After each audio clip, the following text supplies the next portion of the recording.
Sega.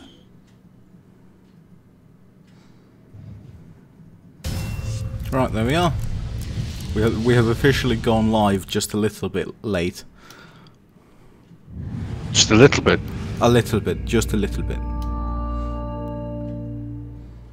Quite a petite little bit. You know, welcome With to... a little bit of late, we can make it through the late.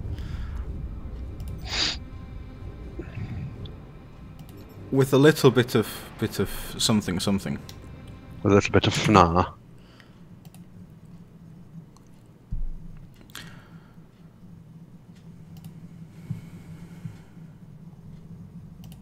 Shit.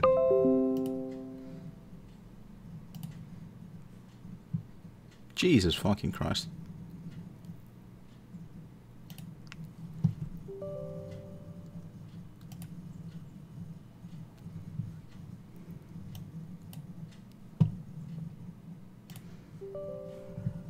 Fucking get fucking Discord. Hmm? There we go. You can hear me. Everything's okay. I can hear you, yeah. Okay, brilliant, brilliant. No, I had a bit of a fucking thingy that I did with fucking Discord because I am a great mind that works in great mysterious ways. Did you turn it off? I did turn it off, didn't I? Yeah. I'm a fucking moron sometimes. Can I? Is it on now? It is on now. Do we have to do the... Is this thing on? No, I don't think we need to do that. Okay. No. However, you know, we've got the first question of the day. Where the Necro's at? Ah. Hmm. And should I go for the hard difficulty? Yeah, why not? Yeah, fuck it. I've played this. Treat before. yourself. Yeah, I've played this before. Might as well, you know, have the worst possible time. Ah, so like all 40k properties, this too starts with in the grim darkness of the far future. There's only biscuits.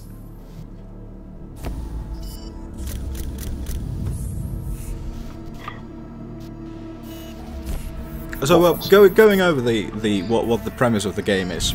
So basically, you are part of a well, you are the leader of a Spacemarine strike force who are sent to a forge world called Greya or Graya or however the fuck it's pronounced.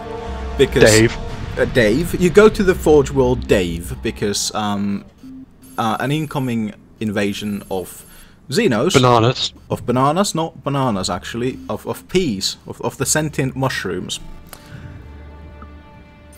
Bananas start off green.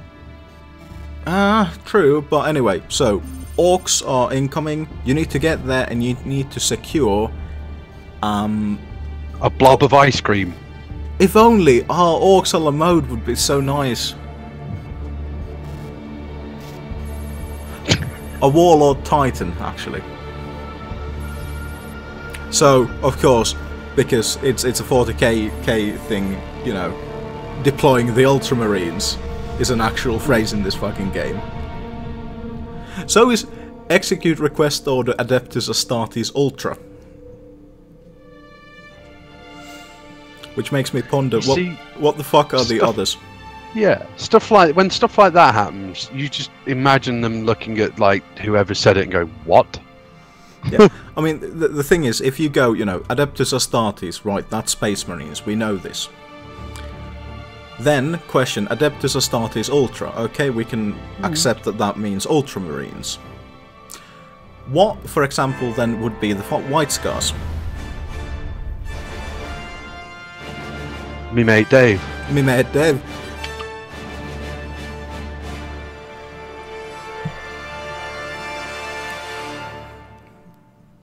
And Mayhem has piped up. First of all, hello and welcome to the stream, Mayhem. Mayhem has pointed out that that's heresy on Eachin. Which it very much is. Innit? Innit, brother. Captain Titus, the orcs have massacred the Forge World's forces. Oh, one of the interesting things about this is that this actually features likable Ultramarines. No, Yeah. no, Likable no. Ultramarines. So there's no Carter Sicarius. Pilot, report. It is There are I. no likable. It is I, Carter Sicarius. Speaking of if the Emperor had a text-to-speech device, did you watch the if the Emperor had a podcast? Yes, Did you like it? yes. Yes. It was quality. Fucking proper fucking quality, mate. Still Oh. not as fun as if he had a text-to-speech device. He needs No. to be more sarcastic. Well, yeah, but and the thing is, you know, because it is such a longer time to fill, it is a different kind of content. But I did like the idea of having two of the Adeptus Toadies. Yes. And also having Lord Adorable.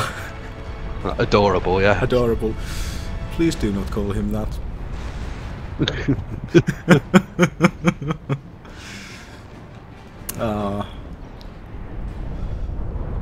But yes, I like how he's got ADHD as well. Who? He's got it's adorable. He's got something wrong where it just has to be very, very exact. No, yeah. I think that's called autism. That's the thing that I'm trying to think No, of. I understand why you went to the well of ADHD, because we know Ted, Yeah. who suffers from both. Okay, so that's the key for pistol. So Ted has them both. We, his friends, suffer from it.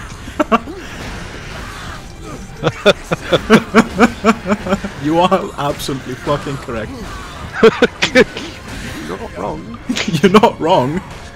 I mean, you're being absolutely fucking cruel to a person who considers us his friends. That's why I'm being cruel. What's a friends for? Oh, this is true.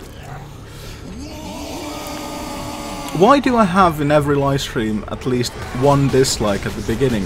Who the fuck knows at this point? I am the most likable person on the internet at this stage. I haven't done anything Could weird. be me. It could be him. Although I've got lots of enemies. he does have lots of enemies. I think it's because he is, in fact, some kind of a lizard. Oh no, wait, that's me. You're the lizard. I am the lizard. You are the part-time king of potato people. I am. I am their part-time king. They raise their eyes to me and call me. They're unseeing, unblinking eyes. Which, as they're unseeing, do not see, but do fucking burrow into your mind.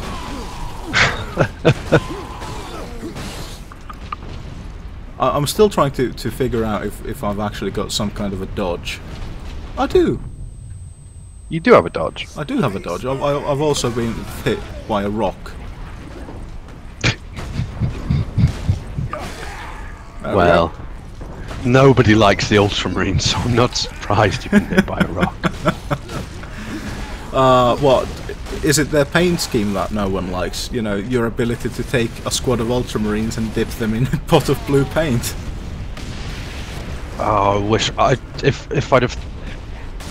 if when I played 40k and collected Ultramarines way back when, if I'd have had just a tin of blue spray paint, I'd have painted them all blue, literally just done the shoulder pads, whacked a transfer on it and gone, that's one Marine done, and it'd have taken me all of 10 minutes. All of 10 minutes to do an entire squad, yeah. I know. Just be like, right, that's it. It's like, no highlights, no shading, no washes. Just Like that's it.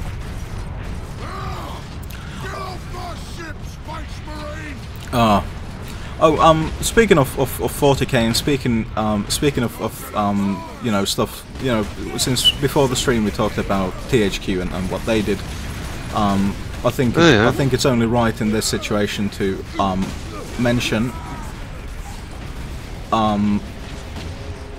the thing that I enjoy so very much, Dawn of War. Ah, yes. How look how they have fucked that one up. Yeah, it did go, like, Dawn of War was such a fucking great franchise. What the fuck happened? I mean, to be fair, it changed a lot between the first and the second Dawn of War as well. And like, even if you look at Dawn of War 1, it changed so much between different add-ons. So, well, not add-ons, DLC, something. Dawn of War 2 is I think my favourite of the Dawn of War games, to be honest. Yeah, I'd go with that. Yeah, I think it's because in Dawn of War 2 the actual game mechanic, well, because it had a hero-based game system instead of being, you know, traditional RTS. So it was a lot more succinct when it came to the gameplay. Yeah.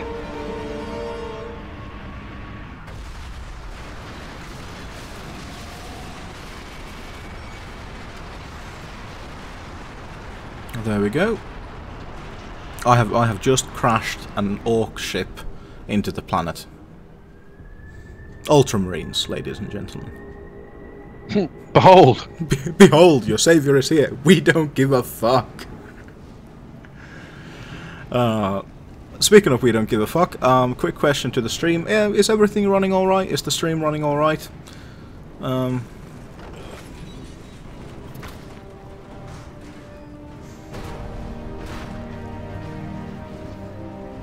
No reply came as firm answer. What? Oh, no reply. Oh, no, not yet, but I'm accounting for delay. Okay. Ah, see, their reply came. Phantom says, of course it is. See, he says of course, but considering what kind of a fuck up I am sometimes, it's... We have been beset by technical issues recently. We have been beset by technical issues. Not only recently, but well, actually, yeah, Wildlands stream was a little bit technical issue, and I don't know, one of those things. Get behind something. Get behind something. Oh yeah, this actually also features a very good depiction of the Guard. Define a good depiction, because they tend not to do well. Oh, they don't do well, but they have, you know, the indomitable spirit of humanity within them. You know, the thing that makes the Guard so very, very interesting. Mayhem comments that she should buy one of the 40k games. Yeah, definitely. I'm not quite sure what I would recommend. It depends on kind of what you're looking for. I am a big fan of Dawn of War, and so is Ross, I think. Yeah, if we get Dawn of War... Hey, if we get 3 people together on Dawn of War... Yeah. It's one for each faction, no matter which one you pick. That is one. On Dawn of War 3 or... Well, any... I know the others have got more than 3 factions, but... Yeah. I was just thinking, if Dawn of War 3, that's one for each faction, and then it doesn't really matter, actually, which Dawn of War... other than 3. This is true. Well, you know, well, there's a suggestion for you, Mayhem. Mayhem is actually... I'm surprised that I have actually managed to meet another solid person through this bullshit that I'm doing. She absolutely kicked the snot out of me in fighting games. Oh yeah? Yeah. We played Skullgirls. Ah. Yeah. I got my ass thoroughly handed to me. Oh, one of the things that this game also does quite well, you know, if we, you know, let's pass on the indomitable spirit of humanity until we actually meet the people who are the Guard. You know, the Guard. Captain, destroy them. I don't know where I was going with that, doesn't matter. I don't know, but there needs to be more women represented in See, this is the the thing. Imperial Guard. You will absolutely fucking like this then, because the commander of the Imperial Guard on this planet is actually a woman. Good. And yeah, it is commented upon, and yeah, it's one of the interactions with the commander of the Imperial Guard, who's actually, I think, due to the fact that the greenskin invasion is currently quite underway, means they've taken severe losses, which means most of the command structure has been very much decimated. So I think she's only a lieutenant. But it's one of the interactions with the Imperial God lieutenant that makes you know, kind of sets Titus to be an actual character, and actually a likable character.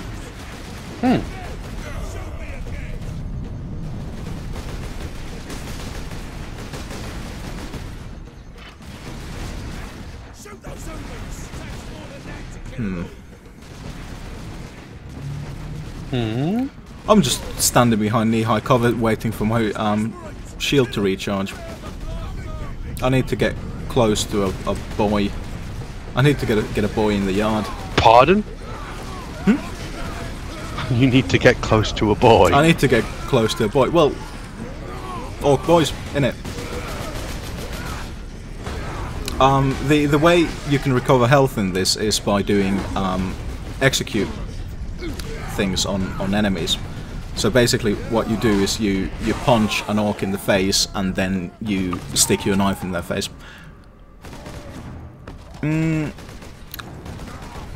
Dawn of War 2 Retribution, because there is the most useless faction in multiplayer called Imperials.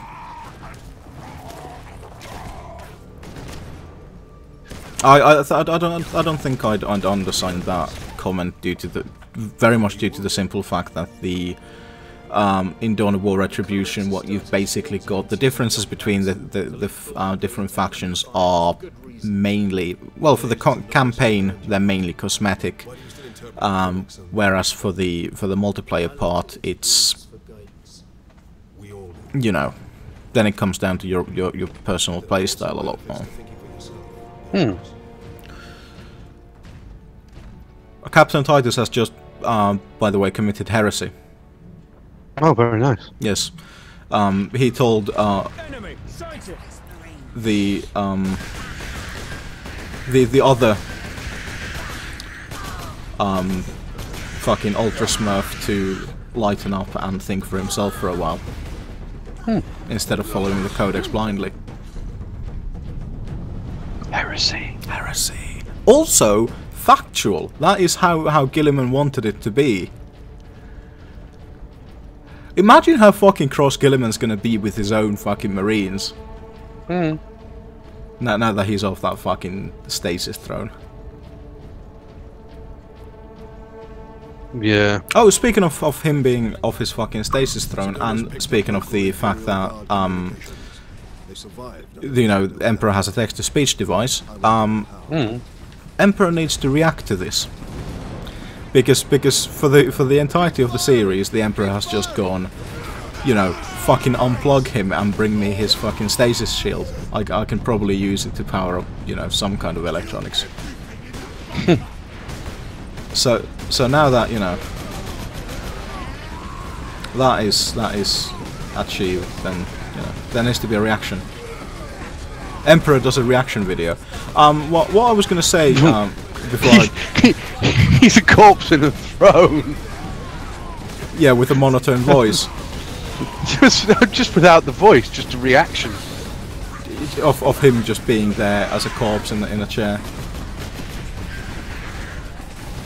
Well, I mean, when he reacts to something particularly badly, he does cause warp storms.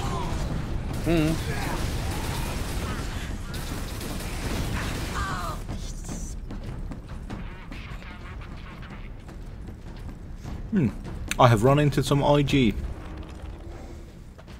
Oh no, wait, what's the gay name that they came up with for them? What, in the new Astra Militarum? Astra Militarum, which Astra nobody Militarum. uses. Which nobody uses. It's fucking, it's Imperial Guard. If not for the lieutenant. Where will we find this lieutenant? At the front lines. Follow the trench network to the lieutenant's command bunker. Carry on, guardsman. I play Astra Militarum. What, you mean the guard? Then we find this lieutenant. I play Astra Militarum. So you mean the guard, and also that you're a bellend. Through here, my lords. Head out the upper level and I play tanks. Is essentially what you're saying. My command squad is 3 Lehman Rust Demolishers. 100 against 1,000,000 orcs. Get off! My legs. I can't feel my legs. Someone here can't feel their legs. Is it me? I don't know, but I'm trying very hard to administer the Emperor's Peace to them. It's not working. What, with a bolt round? Yeah. Absolutely, yeah.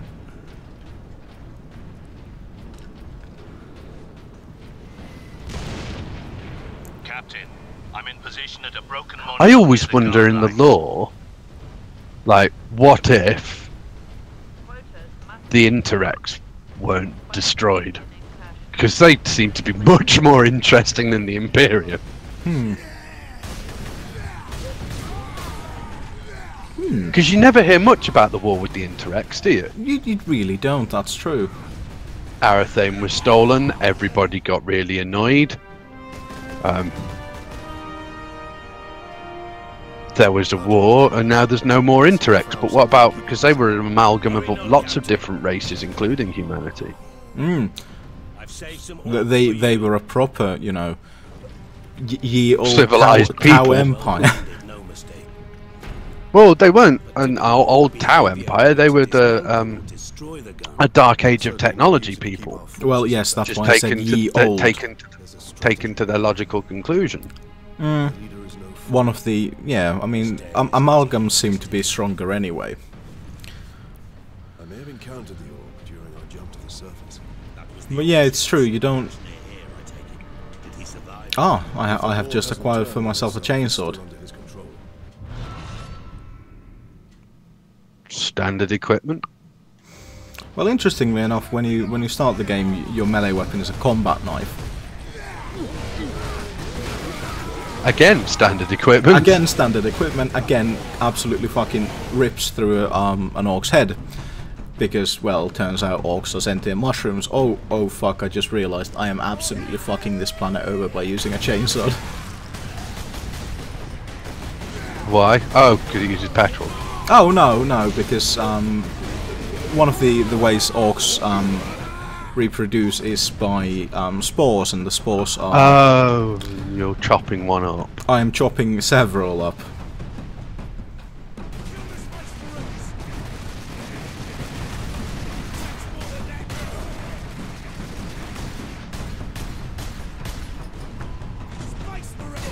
There we go. At least I'm not a clown with a machete, but now I kind of wish I was.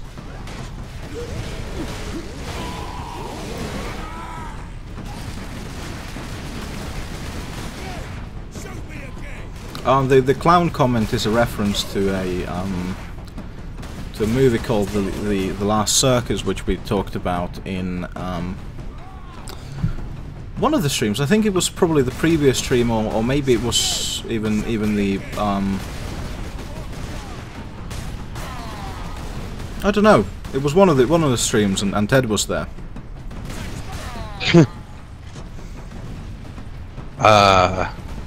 Something clown related. There's a movie called the Last Circus, which is about. You have mentioned this before. I have mentioned this before. It is a movie about the I think it was about the Spanish Civil War, in a way. But more importantly, it's about a sad clown who does some very weird shit dressed as a pope, and yeah. Any particular pope? Oh no, just a pope. Possibly the space pope. Standard poping. Yeah, standard poping.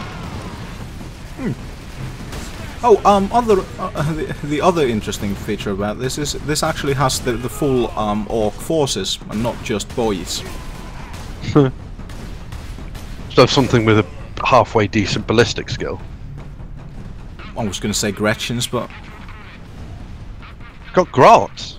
it's got grots. Yeah, it actually has got grots in it as well. And squigoths.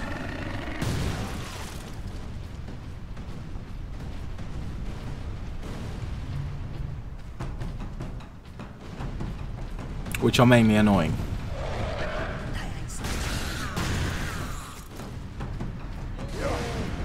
However, it's also got absolutely beautiful viscera.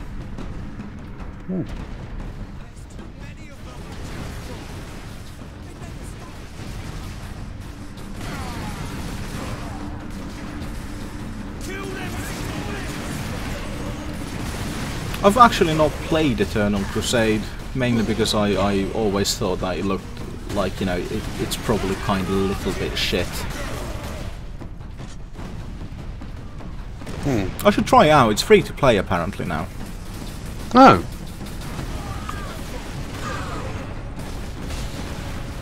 Or so Phantom has commented in the chat. Oh.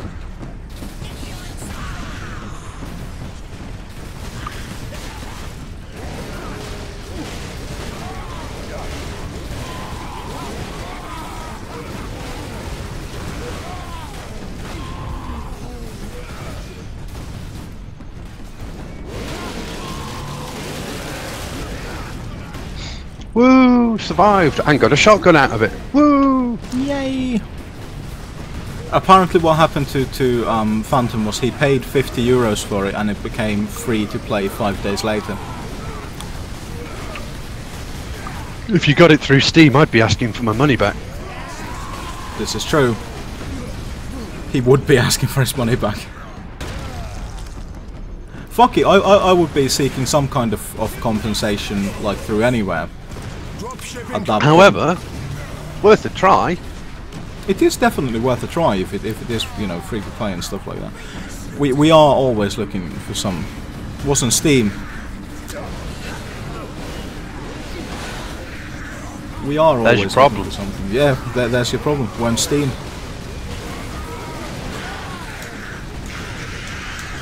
Oh, I am actually going to die. Well, make Maybe. sure there's an apothecary nearby to take the gene seed. To remove both the glands.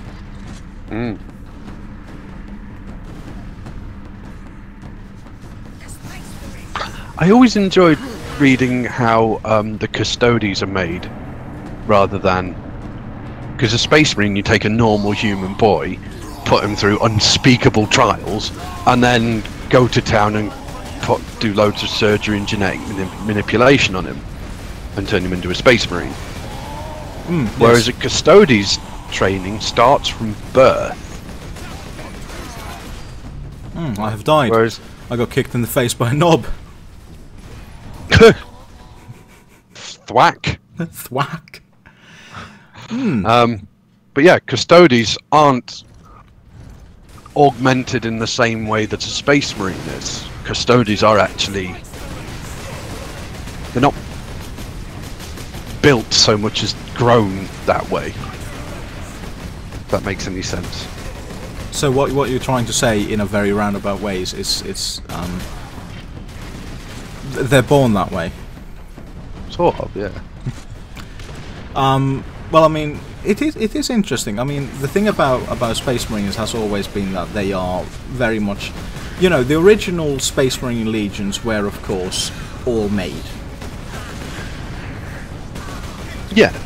Like the original troops of the original Space Marine legions were all manufactured. But then, of course, you know, as the Great Crusade pressed on, and each legion met their Primarch, then, you know, interestingly, only then did they start to replenish the ranks. Because I remember, I think it was Emperor's Children, who actually were very much almost decimated during the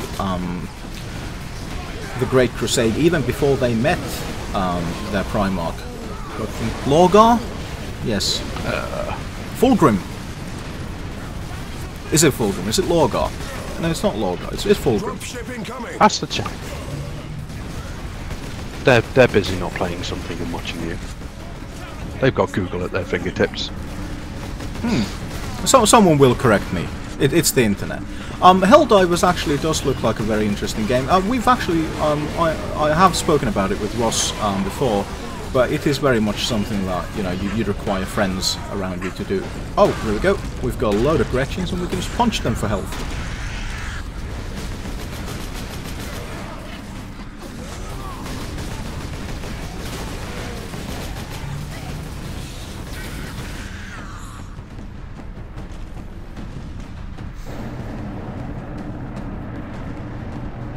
But of course, when we talk about co-op games, there's always the good old trusted workhorse of Left 4 Dead. That's right. Which is not only a fun game, but also one of the few games where you get to have a bit of a fun with carrying a garden gnome. Yeah, carrying a gnome through a zombie-filled amusement park. Where is your commander, guard? Which I actually have done in solo play on the Xbox, because you got a T-shirt for your Xbox avatar for it if you did. I think it was a Depeche Mode T-shirt as well, so it wasn't even like particularly grand. It was just something that you could do, so I wanted to do it. But right, we've reached the command bunker. We will meet the lieutenant of the people, the Imperial Guard people, the human Imperial people. Imperial people of human variety. Aye, Lieutenant.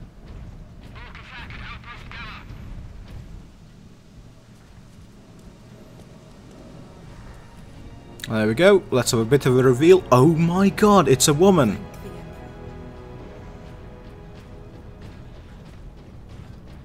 Second Lieutenant Mira, 203rd Cadian Regiment.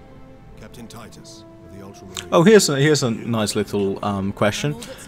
Who do you think that the Imperial Guard are in this? From what world? Lieutenant, the scouts have returned to forward base. How many? 2. Sorry, I was in a firefight. What was going on? Oh, how did the firefight end for you? It's okay. I shot him in the nuts with a shotgun. Oh, good. You removed part of him then. The Imperial Guard in this game, who would you guess that they are? From what world? Cadia? Correct. But it's always Cadia, isn't it? Because no one's interested in anything that, isn't Starship Troopers or, Sylvester Stallone in Rambo. Ooh. Genetic scan complete. Pick up Purity Seal. Fury unlocked. What do you know of the Titans on this planet? Only that our troops were sent to guard the Titan Invictus at Manufactorum Ajakis. That was 2 weeks ago, and we've lost contact with them. We need to reach that Titan. Your fastest route is across Mayhem the needs a sandwich. behind the gun complex. Ooh. It leads directly to the west. I wonder what kind of a sandwich it will be. I very much want a sandwich as well. Get me that field manual. Stuck on bloody Forge World with not a single... Actually, for me, the thing that comes to mind whenever someone says Arcadia is BioShock. And the area in that called Arcadia, which had the teleporting splicers. Very fucking annoying. Form it down, firing line.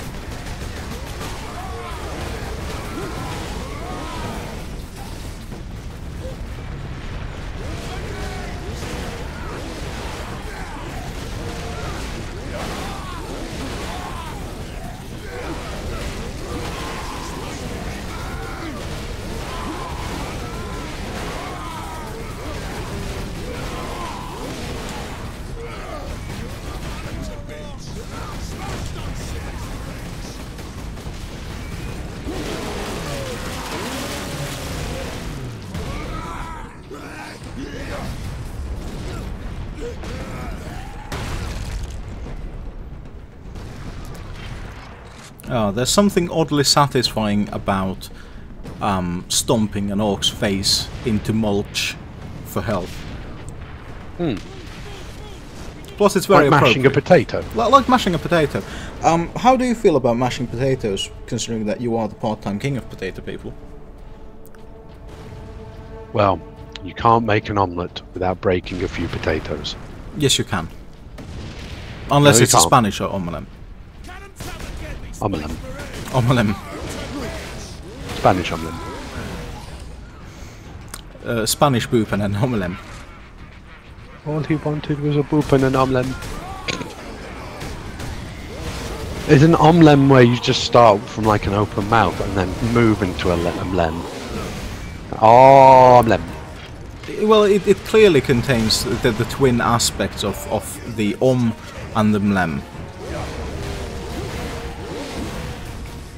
You know, if we start talking Very about... true. Yeah, so it clearly, you know, it probably starts off as some kind of, you know, nom, nom, nom, nom.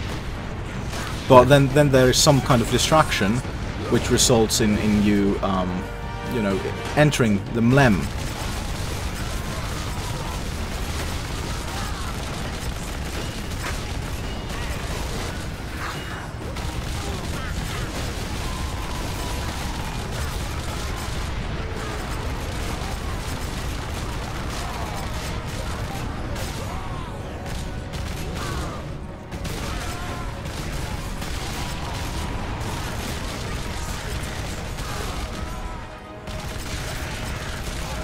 I have been given a weapon to use.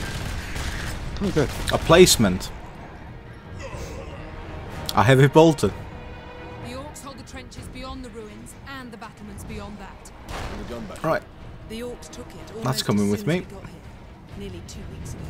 Our unit was the only one to make landfall before they gained control. Now none of our ships can get past the gun.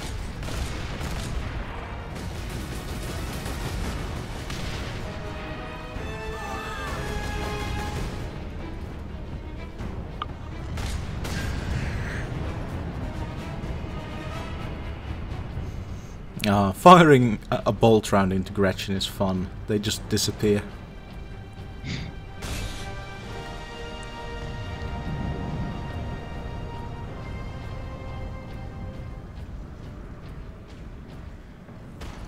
Weapons authorization confirmed.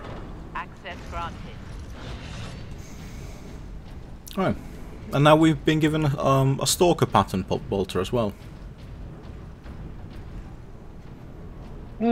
Which means I'm just getting all the bolters. Yeah, which means I'm currently carrying That's where the orcs breached the gun 2 different variants of bolter because I had to leave the heavy bolter behind. Oh, and a bolt Does it pistol. force you to leave it behind? It did. It basically it has a mechanic where you can fire it as long as you want when it's on the pin tool. Then when you rip it off, you've got a limited amount of ammo, or you can drag it until like a certain point. And then it just tosses it because it doesn't want to give you a fucking heavy machine gun or heavy bolter to use at your leisure. Using heavy bolters on orcs. What could be more fun and more devastating to the environment? Orcs are way too small. Like the models are way too small. Yes, you've said, and they are. They're far too cute. Well, they're not. You know, they're not large enough to be as squat as they are. You know, because they do stand very squat, don't they?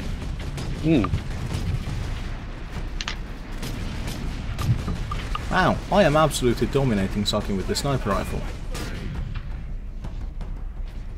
Yes. You confirm? Have you seen the stream, or can you guess? I just know you. You know me? Oh, for fuck's sake, you say shit like that, and then when we play Pissed Up Bob Geldof, you just go, oh, there's a Car 98K here, you have it, you're the better shot. Yeah, you are. Oh shit. Which you're better than me, but that doesn't make you like good, super extra dead eye crack shot. Oh, good.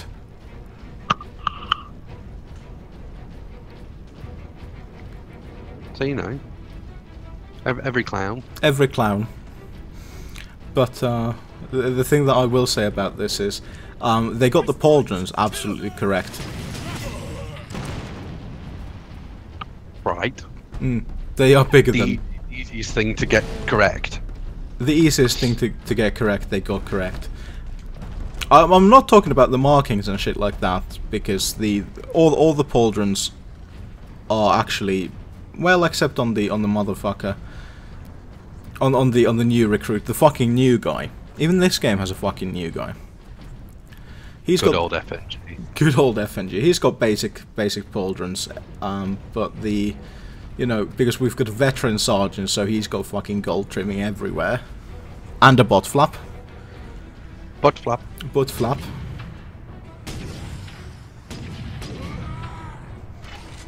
And then there's the fact that It's the Spacemarines! you are, of course, the captain, so you've got a butt flap. Sign of authority, that, having a butt flap.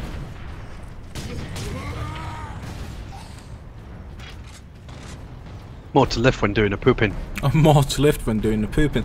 Unless it's in fact attached to your trousers in the way that when you lower your trousers, it lowers too.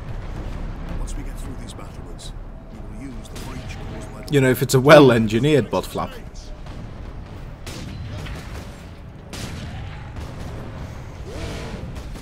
Oh, and in the chat we have the comedy stylings of Theodore.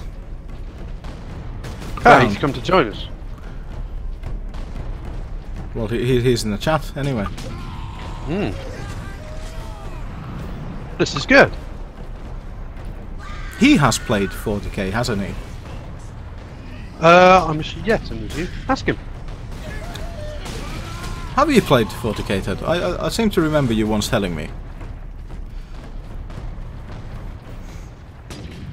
Also, considering that Ted's comment was bomb jizz, he must be very, very glad that, you know, the people moderating the chat currently have a personality. He has not played 40k. I thought he had. I thought he had an army. I thought he once told me. Yeah, yeah. I thought he once told me when we were playing GTA, and I think he was having you know, some kind of memory about his mother. He went into a fugue state and then just went.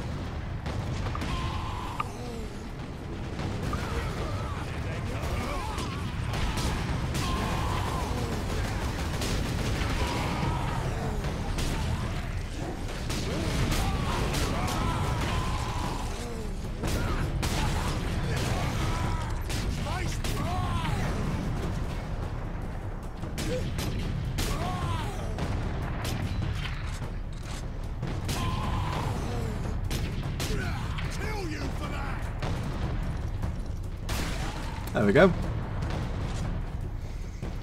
Nice bit of bolt gun. Ah. The bolters in this are actually quite well made. They have a satisfying amount of thump. They're not just assault rifles. Which they are not. They are basically grenade launchers. Look at these cables. They must be powering orc contraptions across the battlefield.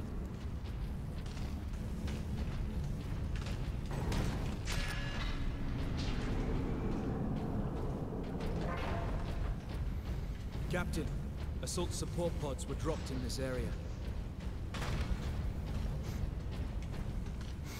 Oh, and since this game is one of those games that, you know, it wants to show you everything that is there, you get to play around with all sorts of stuff. For example, I've just been given a jump pack.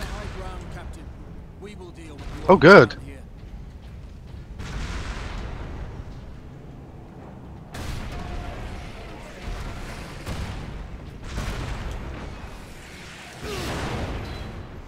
And you can also get a nice bit of thunderhammer happening. Ah, potato masher. Ah, yes, the potato masher.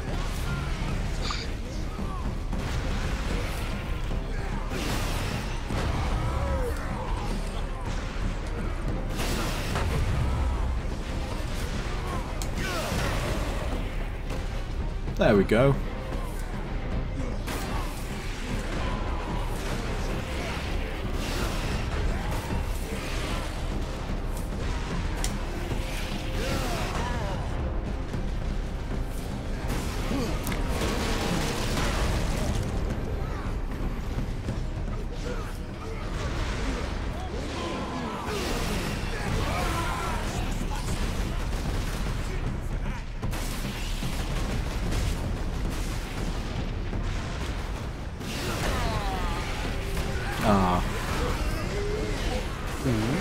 I'm just having, you know, a bit of fun, just absolutely assault packing it into some orcs. Ah. You know, it's the simple pleasures of hitting an orc head on and making it into a very fine red paste. Wouldn't an orc be green paste? You would think so, because, well, they're green. I mean, their skins are green, but I assume that's because of photosynthesis. Well, then they would be... the blood or sap would be clear then, surely. Also, or kind of yellow, straw yellow. Yellow, I think, would probably make the most sense. Also, would probably contain quite a good amount of glucose. I mean, not that all blood doesn't, but True.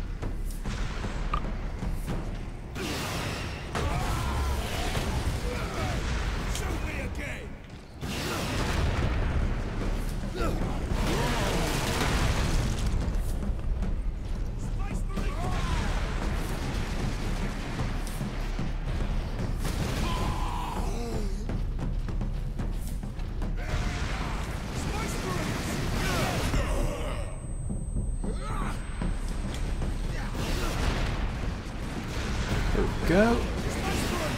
Ooh, that was a mistake.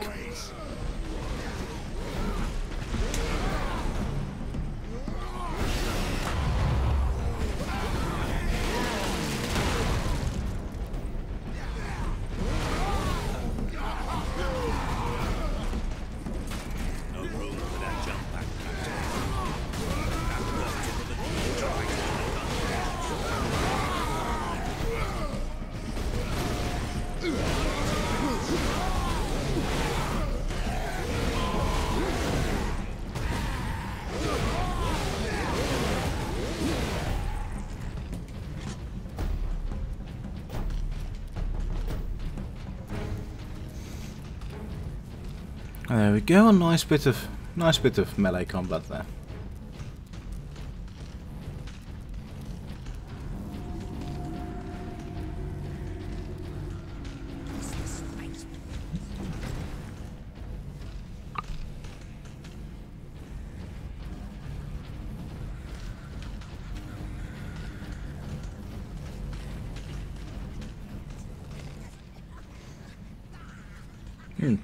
And also, Mayhem, ever the show-off, has made a club sandwich.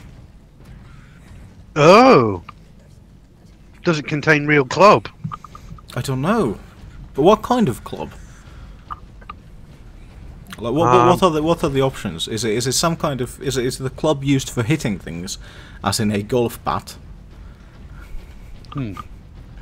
Or is it some kind of collection of people who partake in the similar activity? Subculture or interest?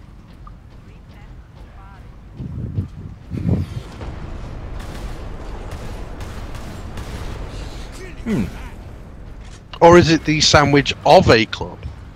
Ah, it could also be the sandwich of a club. Yeah, as in the Rotary Club, this is their official sandwich. It could as in the club's sandwich. That's a very good question. It could also be, also hello in the chat, Bubbles.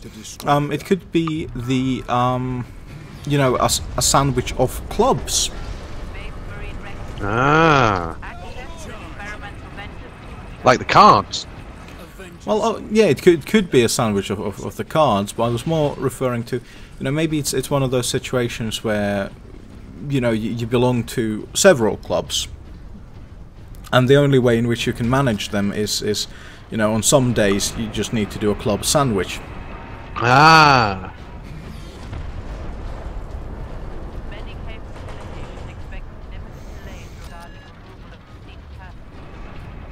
See, it's shit like this why Bill mutes us. It is. It is. It is.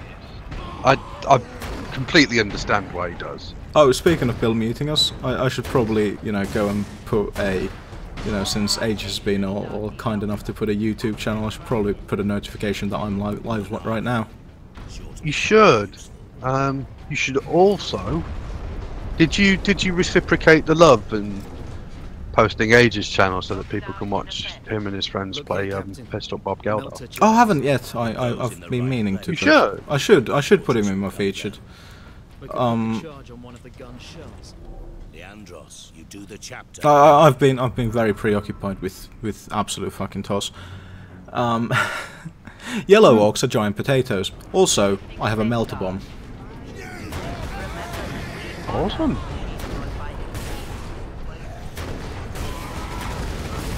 I'm gonna use it to make some cog boys really fucking angry.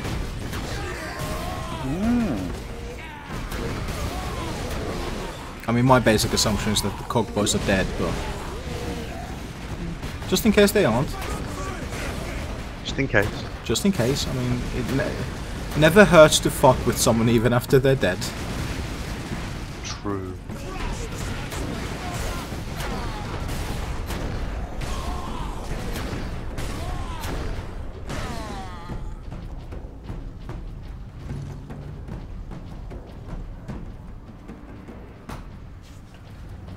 Ah, them orcs.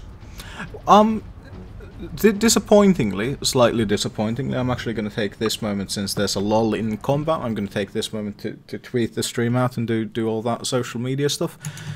And while that is happening, why not have a nice little discussion about the orc monetary system? Oh, teeth. Teeth. So it's much like if you tried to pay for your shopping at Lidl. You could quite happily pay for it with an amulet made out of cat's teeth, because all their groceries are quite cheap.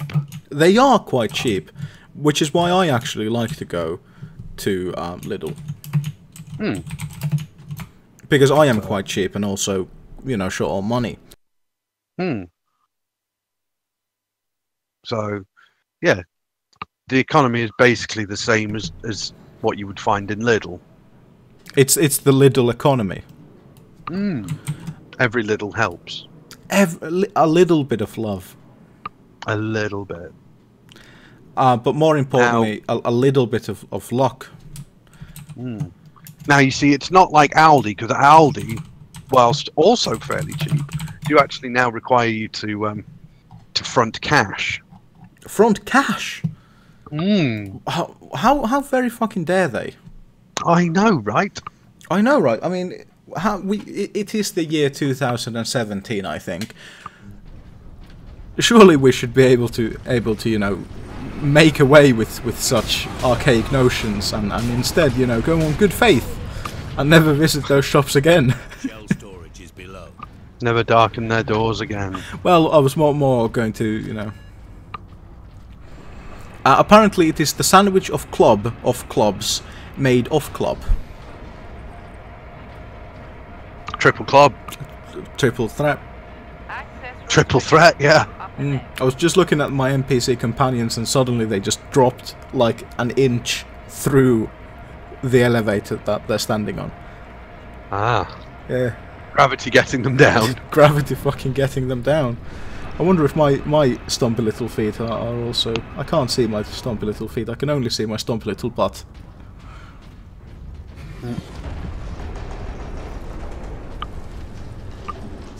I mean, it is third person, so, you know, you can see quite a lot of your character. However, the problem is, with the Spacemarine, basically what you can see is the pauldrons and some of the head sometimes. Mainly when you look at the character from behind, it's pauldrons and the cooling unit on the back. So pretty standard for a Spacemarine. Yeah, pretty standard. Although one of the things about these motherfuckers is none of these, you know, none of the character Space Marines actually wear helmets. Well, you would have thought they would have.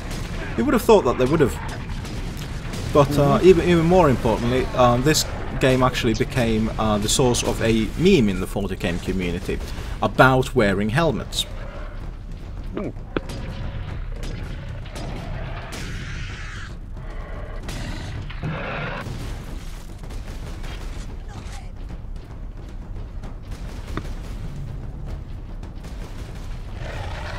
I could also go for a club sandwich, but I'm afraid that is not in the stars. First of all, I haven't got the makings. I've got the makings for an absolutely fucking cracking peanut butter sandwich, though.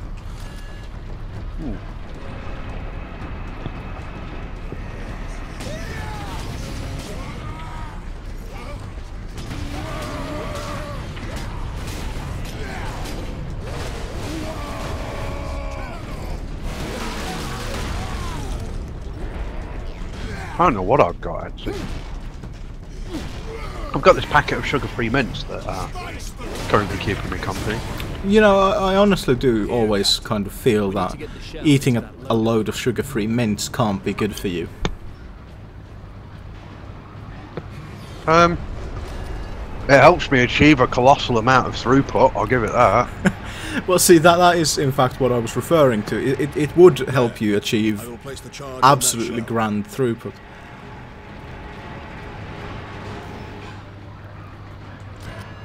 Now to move the shell into So, you know, there is that.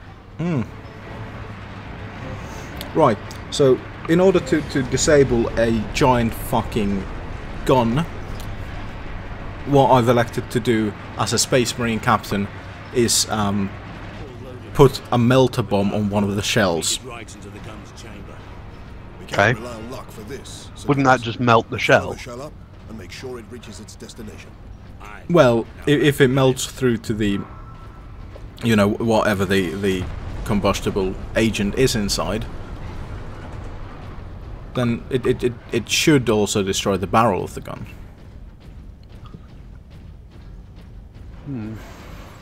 I assume it works very similar to the needle rifle in that regard. Well, I always thought the difference between melter and crack, for example. Crack was to punch a hole in the armor using like you know, like sabot rounds do, and end up firing this tiny little jet of hot metal. Whereas a melter bomb was more like a shit ton of thermite. Ah, that is in fact correct. That is it is more akin to that. The idea, like crack grenades are, I would say that they are most likely more akin to a shaped charge. Yeah.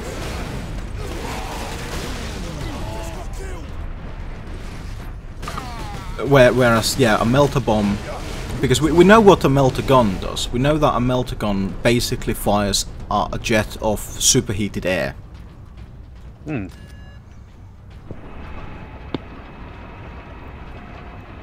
So I would assume that then a melter bomb would basically be just a souped up, you know, steroided up bit of thing. Thermite. There we go. So, you know, with that in mind, who the fuck knows these days? I mean, the way these fucking things go, it could be anything. Could be. Could be Steve Irwin for all I know. With his stingray flip-flopping about. That is one of my favourite episodes of South Park as well. The episode in which Satan has his Sweet 16. Because, you know, it has all that fun with Ted Bundy and Jeffrey Dahmer and John Wayne Gacy doing the Three Stooges, but it also has the, you know, Steve Irwin, who has gone to hell and who's there without a costume. Yeah.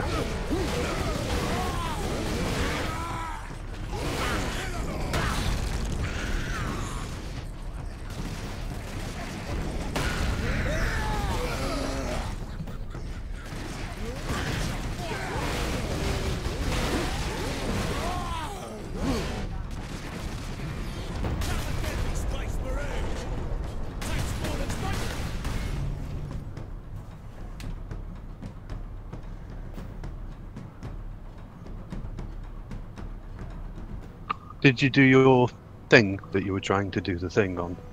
The thing? You were trying to reciprocate the love. Oh, I've not added his channel to. I'll do it after the stream. Now that you reminded me, because it requires me to go into my channel settings and stuff like that. So it actually takes a few minutes. But I have linked the stream onto the previous Discord and stuff like that. So. Ah, good. What the fuck was what? What? I don't know. So that's good. Phantom's going. What the fuck was that? And I'm going. What the fuck was that? Oh, I thought I'd done something then.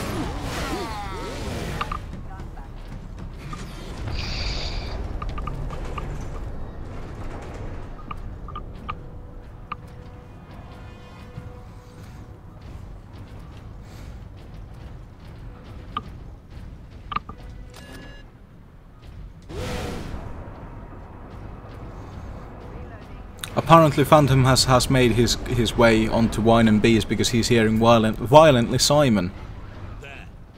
Oh. Yes, apparently he has made friends with Ted. Ah, good. Needs more friends, does he? There is nobody on Wine and Bees, but yeah. Oh. Strange. Strange. Ah, these blocks of rock act like styrofoam.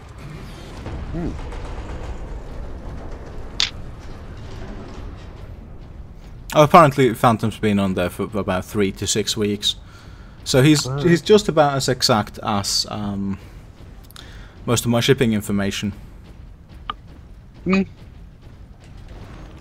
It'll get to you in 24 hours to 5 million years.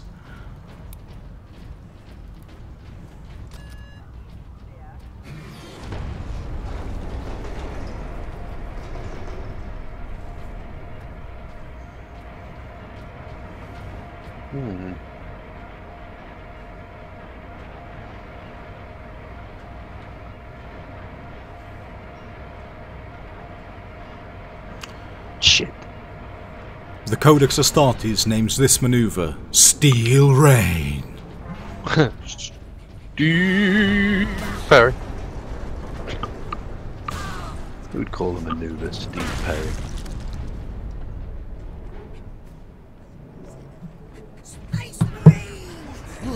Are you winning? I am. Oh, good. I'm not.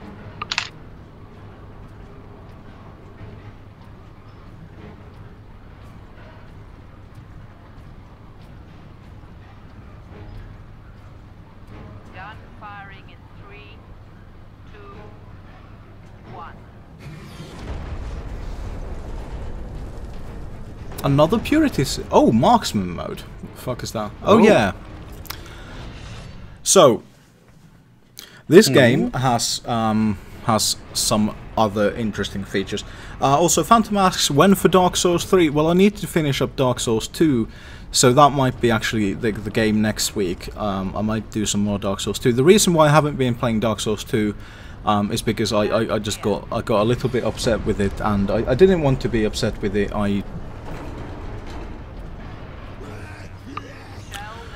Because I actually enjoyed the game, so I didn't want to get to that point where I was upset at it. I didn't want to get to that point.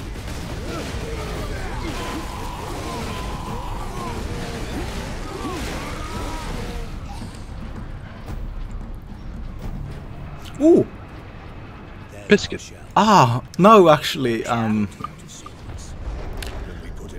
the shell, the casing of the shell has some very nice little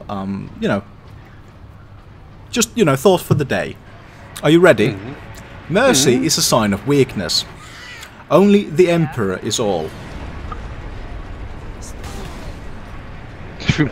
Apparently, he's not grammatically correct either. Well, see, that's the thing. If it only read mercy is a sign of weakness, that's fine. But then it also has the part about only the Emperor is all, and that's where things get a little bit weird and fucky.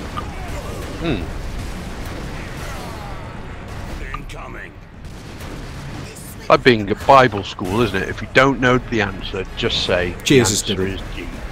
Yeah.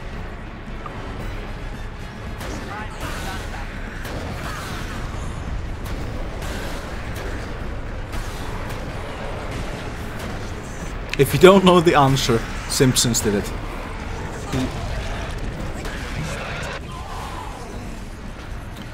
But one of the things today that should be noted is today's stream will be shorter than normal due to several things. One of them is the fact that I have not been feeling the most up to things today. As he hasn't. I really haven't. He told me that he's actually slightly worried about me today. I am. You have been less upbeat than you usually are. Oh, I know, and you know, knowing that, and now looking at how the stream personality has come out, I think I, for the first time, actually understand, you know, human emotion. Not really human emotion. Also, fuck you. No, never women. Never women. Just no. Cats. Also Skittles. Also definitely Skittles. There's definitely Skittles. I do understand them. Did you know that Skittles are very, very lovely if you put them in the freezer? If you get a... You also know that if you get a Skittle, put it in a catapult and fire it at my arse, it's really painful. I didn't know that. Ah. However, my point is... Now you do. If you get a bag of, you know, Skittles, and you put them in the freezer, what you end up with is, first of all, a snack that you need to eat very quickly and in very small amounts, otherwise you lose the effect. But the way it works is the cold somehow, first of all, it makes it slightly harder, so you get like a changing texture as it melts quite quickly, so you get harder first and then it gets soft. But also the hard shell on the outside pops. It does the pop rocks thing when you put it in your mouth. It's very interesting. I very much enjoy it. It is one of the funniest things I've learned. What is your situation, Lieutenant? Why not go on Twitch? Well, I have streamed on Twitch in the past, but to be honest, I had, you know, I had difficulty reaching an audience on Twitch, whereas on YouTube I have had some limited success. So that's why I've elected to do YouTube gaming over Twitch. Now, of course, you know, with some, you know, some viewers and stuff like that, maybe I should look into doing Twitch again. Maybe. But I do have a Twitch, and you can follow me on Twitch. You can find me there. Although I think my name on Twitch is the Handy Badger. The Handy Badger. That's it. I couldn't remember it because it's so very different from. That would be a great name. It's still not beating the online handle of Tactical Jippo. Nothing's gonna beat the Tactical Jippo. But and yes, indeed, and you know, the Handy Badger. No, actually, it is Cupcake Crumble. That's all you can think of now, isn't it? Ah.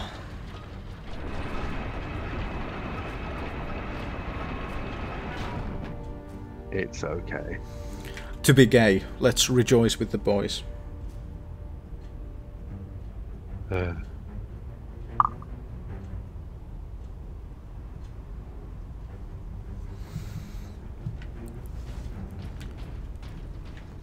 So I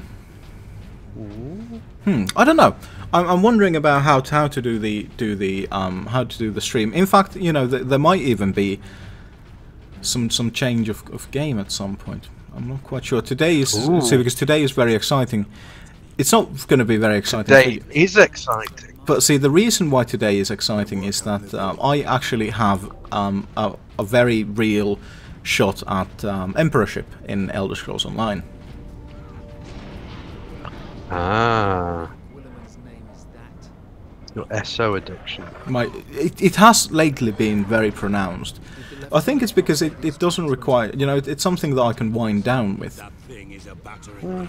And you know, there has been, you know, quite a lot of stress lately in my life, and because I am one of the worst people, you know, at dealing with stress. Because my approach to dealing with stress is not to deal. If you've watched King of the Hill,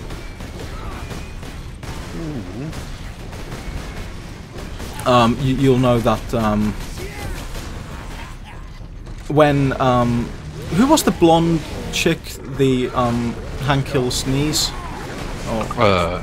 Darlene or something like that. Yeah, something like that. When she had a breakup, she sought help from you know, Hank, or rather Hank gave the help, and you know, his help to the situation was to go, you know, just bury the emotions deep down in your stomach until you all you feel is the pain, but none of the sadness.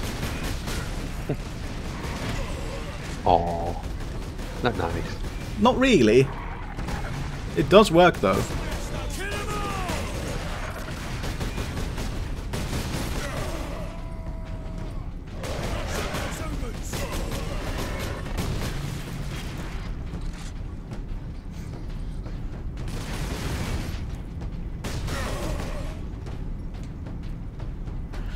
You know, I have to say, it's good for the game that the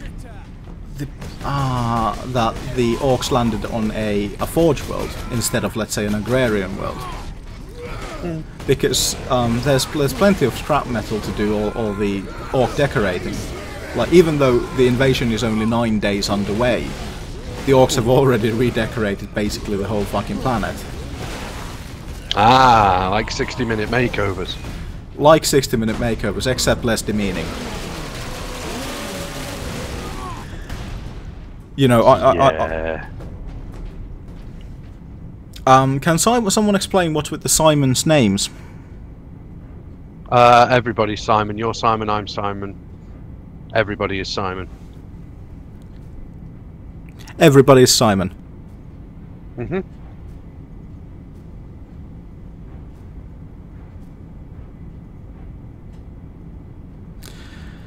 I was going to say something, and I think it was going to be slightly intelligent, but then I got sidetracked. I don't know. Oh, go on. No, I think I've lost the thread. However, Oh. I'm going to take this moment to actually recommend this game. Because this is, while it is a slightly Gears of War, it's actually, this is the game that got me interested in 40k. Really? Yeah, weirdly enough. I thought you were into 40k before that game. No, not actually, no. I just know a lot about it because I had friends who were into it. Right. And I've got the terrible gift of listening. Because it prevents me from, you know, actually having to learn anything. I can just listen to other people and repeat what they say. No, I had a lot of friends who played this, and interestingly, Mayhem has internet powered by coal. I thought Mayhem just recently told me that she got new internet, so better luck next time, I suppose. She's also requesting help. Help will probably be sent in the form of nudes.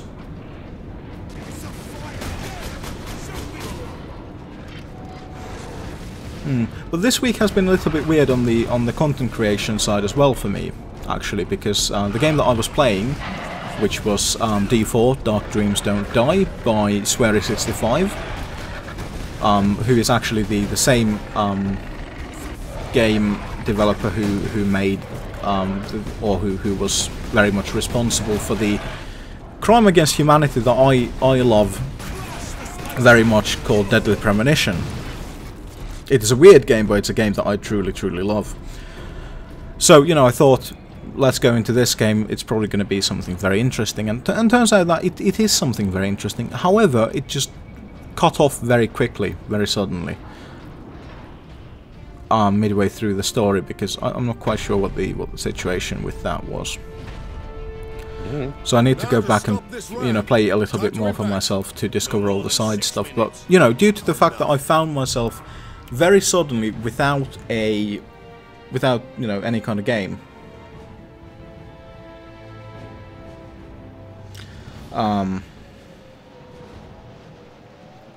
To play, this week I've done 3 different videos on 3 different games. And on Monday I actually played Consuming Shadow by Yahtzee Croshaw. And, how was that, by the way? Oh, I do really like it. I think it's definitely one of the. I think it's about a tenner, full price. I think it's definitely worth that at least. But you know, it's one of those that I can understand why it might not have massive appeal. Due to the fact that it is, you know, it is somewhat rough, because a lot of the well, the way, because it is a dungeon-based roguelike. So a lot of the dungeons, because they use, you know, certain room tiles in their makeup, they become very samey at some point. However, it does have a very neat little system with the items that you can find and collect, so that's, you know, that's good. And of course, you know, it's set in a Cthulhian mythos, which is, you know, it's interesting for both of us. So I would hesitantly recommend it for you as well. It is one of those games where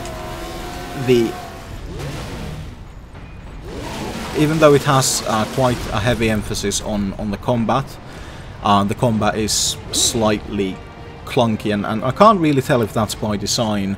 It could very well be by design, because of the way the game actually works and the way that you've got different character classes.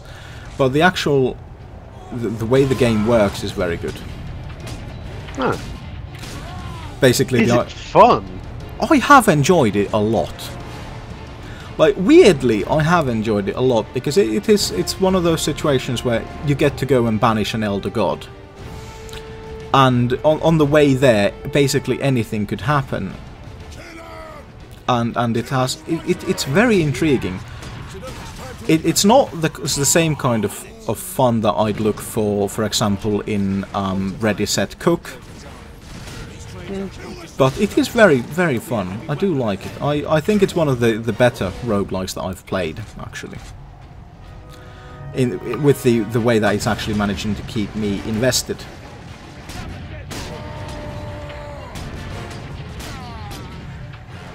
I'd actually say that one of the few that actually gets me, like, really gets me going. Aside from that, when it comes to roguelikes, is Rogue Legacy, if you've ever played that. Turret sighted. Cover me while I get to that weapon.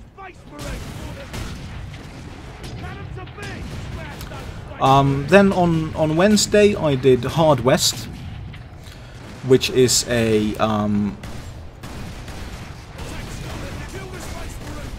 actually Mayhem commented the best. Oh, also, yes, Mayhem, this game is very reminiscent of Gears of War. This actually came out I think this came out around Gears of War 2, so this was very much in the you know, the time of the Gears of War shooter, when that was its own genre. So it's definitely influenced by that, although you don't need to use cover, because you are in Space Marine armor, so you are walking cover.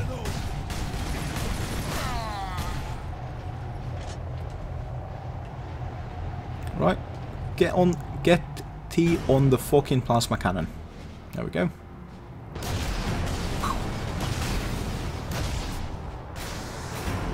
Vent heat.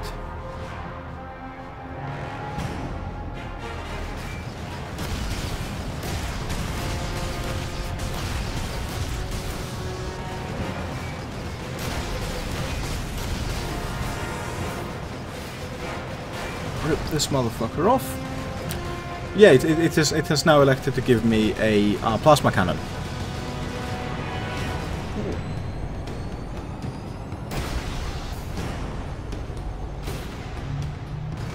Plasma weapons, one of those things that I never use for my actual army in 40k because I've got the worst luck when it comes to plasma. Under 8th edition, you get to elect whether you overcharge or not, so they don't randomly explode now. Ah, see that in fact will mean that I will make a we'll need to actually dig out the plasma weapons and make a couple of tac squads with plasma weapons. Plasma's good now.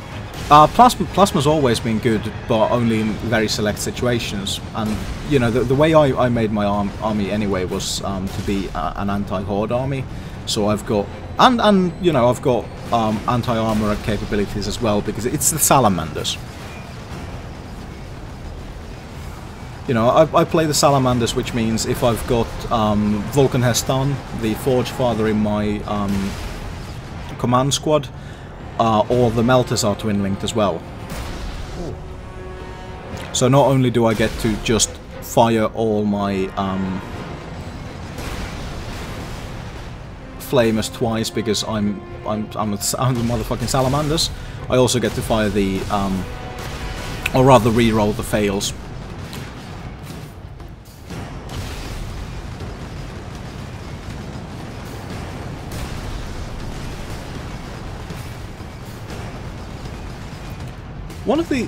This is actually one of the weirder moments in the game, the one that I'm currently in. I'm standing on top of a speeding train while there is a turret section.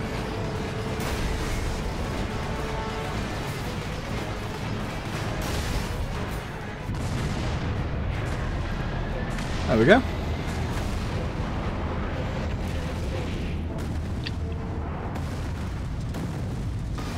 It is very much out of place in this game.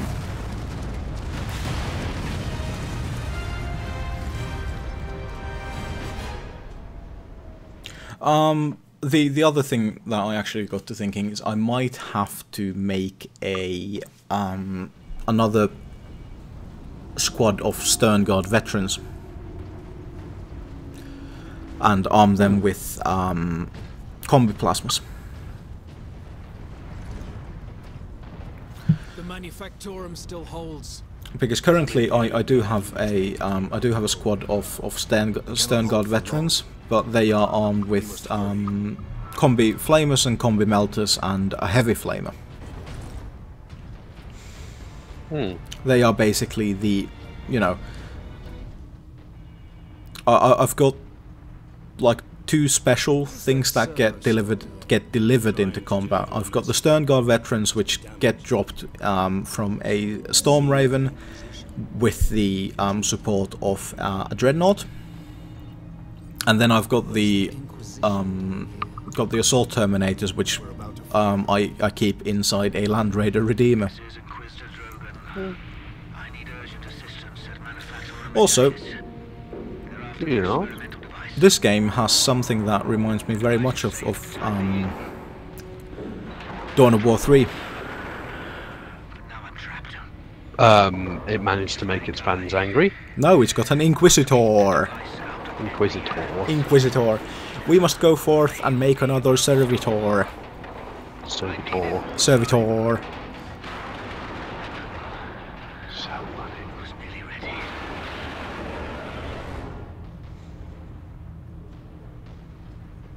Experimental weapon. We need to find the Inquisitor before the Orcs do. Keep moving. Yay! I've just watched a servo skull. You've washed one? Watched. See, because this game actually, this is interestingly, this has the audio log collection as well. And those are in the form of servo skulls. But in addition to that, the second act of the game centers around you going to the actual Manufactorum, where the Warhound Titan is. And you know, on that trip, you basically run into an Inquisitor of the Ordo Xenos, who is developing some kind of, you know, mystical fucking super secret experimental weapon. And then inquisitorial shit happens. Ah.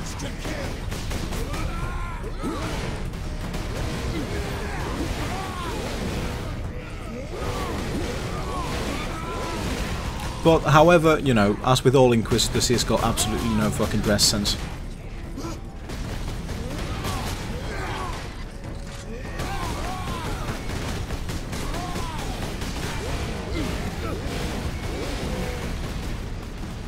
Also, I think his name is something dumb like Drogon. Oh.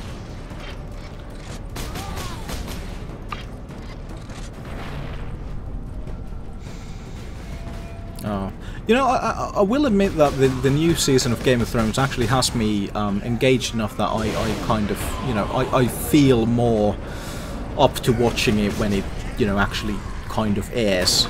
Not that I watch it when it airs, I watch it usually on the next day on a streaming site.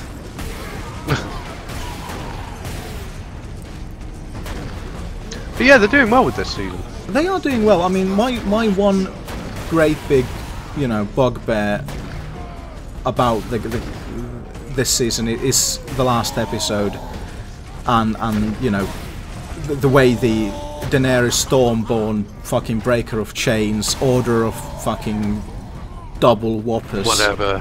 Yeah, the Queen of Titles and fucking what's his fucking face, the King in the fucking North, Jon Snow, just basically had a fucking whinging competition at each other.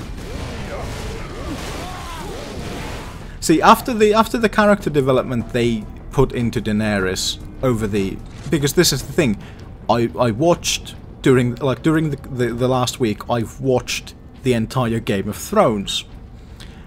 So I have seen the character development that's gone into Daenerys, and this kind of feels like a step back. However, well, it does feel like a little bit of a step. Oh, how? Well, in the way that the way they were whinging at each other seems like shit writing.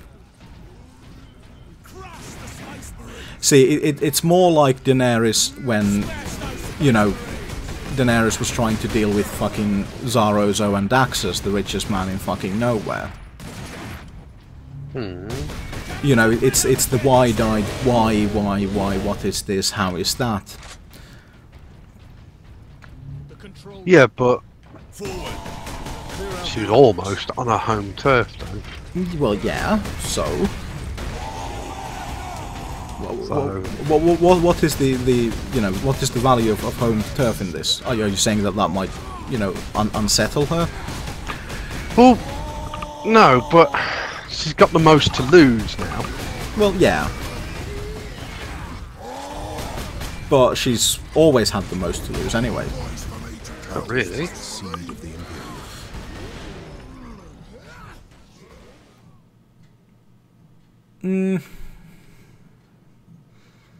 I kind of feel like yes, really. I mean, at this point, there is the actual concrete, you know, possibility of not getting the throne. Yeah, but there's the concrete possibility of not getting the throne for everybody. Yes, there is, but this is the first time it's the actual concrete. You know, this is the first time that Daenerys has to face with that fact. You know, yeah, that the throne's she's there. the last of her line. Yes, although.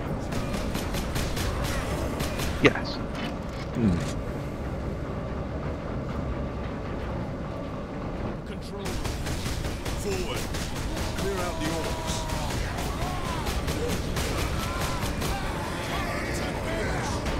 Yeah, but Jon Snow wants to fight the dead.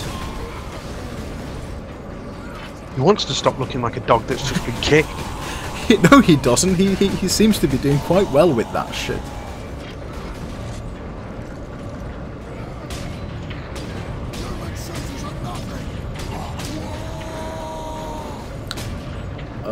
He always looks like he's been asked a question that he's not quite sure about.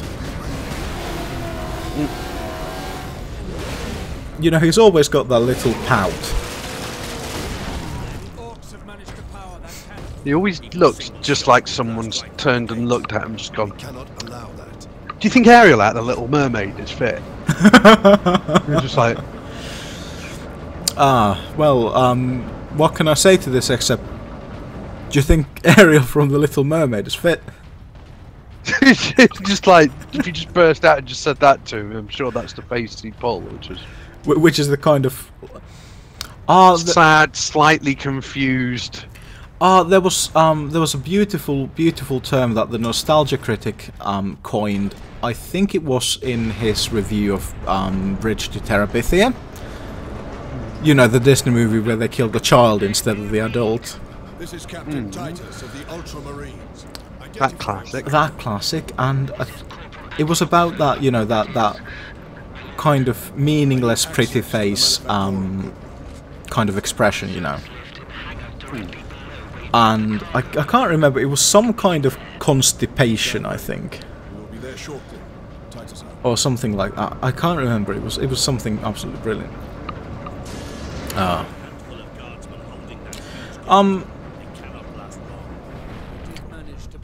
Is the Imperial Guard still your favourite of the factions?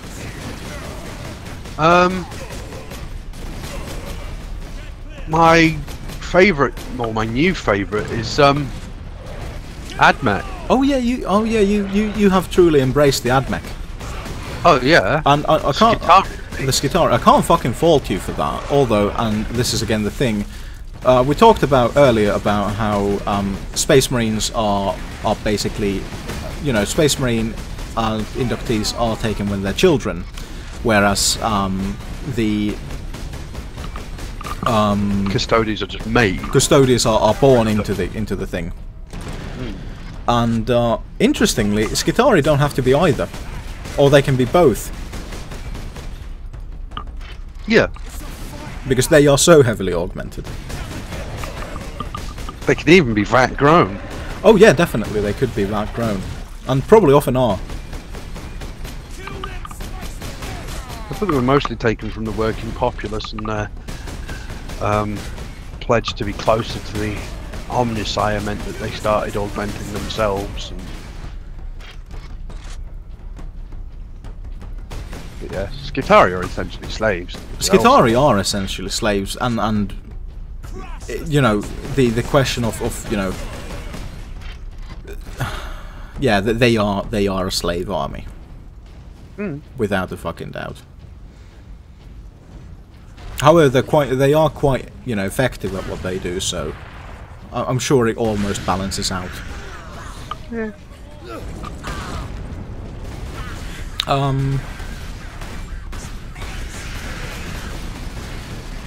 I think my favourite faction is probably the Imperial Guard, just for the, you know, like if we talk about the great big factions, then it would probably be the Imperial Guard for the amount of variety present in there. Of course, my absolute favourite, you know, my chosen army in Warhammer 40k is the Salamander Space Marines.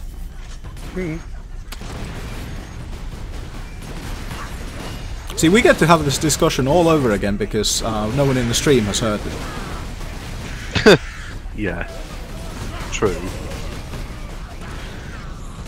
You could at least pretend to be interested. Well, there isn't really a lot I can say about salamanders, because we've discussed this at length. We have discussed this at length. Is there something that we haven't discussed at length? Crude. Crude? Crude? We haven't discussed crude. We haven't discussed crude. Should we? Should we be discussing crude? Well, I mean, I don't see why not. They are actually quite fascinating. Like, you know, across the lore. First of all, you know, we've got the meetings between, you know, the Kroot and Caiaphas Cain. Where we also have the phrase used, "I am Kroot." So we know that the Kroot have. Well, first of all, we know that the Kroots are very cannibalistic. Yes. And eat everything else as well, not only their own, but everything else as well. And we know that they all things. They're actually capable of discerning quite a great amount of information, even from like just a dead body. Like, for example, the Tyrannid Taint. But even more interestingly, there is a short story featuring the Ultramarines shoot-off chapter, Silver Skulls. And the Silver Skulls are a very interesting, very psychic chapter of Space Marines, because they actually they have their librarians be slightly different. For example, you know how with the White Scars they've got the Stormseers. Yeah. Well, with the Silver Skulls, their librarians are augurs, because the way they they make their battle plans and even decide things on the fly is by reading the Emperor's Tarot. Ah.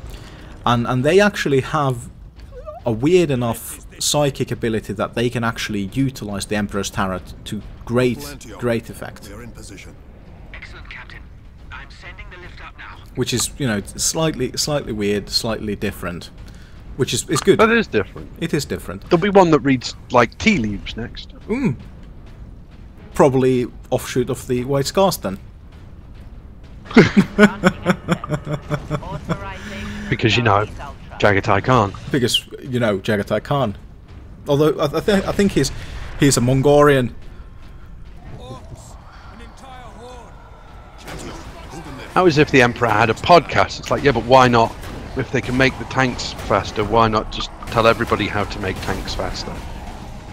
Well, like they said in the podcast, it could just be the AdMech being dicks.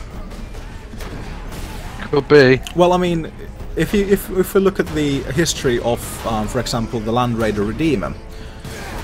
Land Raider Redeemer started out as unofficial customizations made to Land Raider Crusaders on a war-torn planet, because I think it was a planet fighting an orc infestation, and because, you know, they had the issue with orcs, and orcs happen to really not like flame. So what they did was they took, you know, a couple of flamestorm cannons and just bolted those onto a Land Raider Crusader. And see, you're sounding very disinterested, but the fact of the matter is, it took the AdMech decades to even consider accepting it. Yeah, but the AdMech tend not to make anything new. Oh yeah, and they tend to think that everything new is in some way techno heresy. So with that in mind, any you know, adjustments that the White Scars can make to, you know, Land Raiders or anything else would probably only stay within their, you know, their fold. Mainly due to the fact that the AdMech would not be very receptive to them. Of course, they've got their own tech marines to take care of it. In fact, I would rather suspect that it's a similar situation to how some of the chapters are even reduced to faking the gene tithe. Gene tithe? Well, not all of the gene seed is stored in the temple monasteries.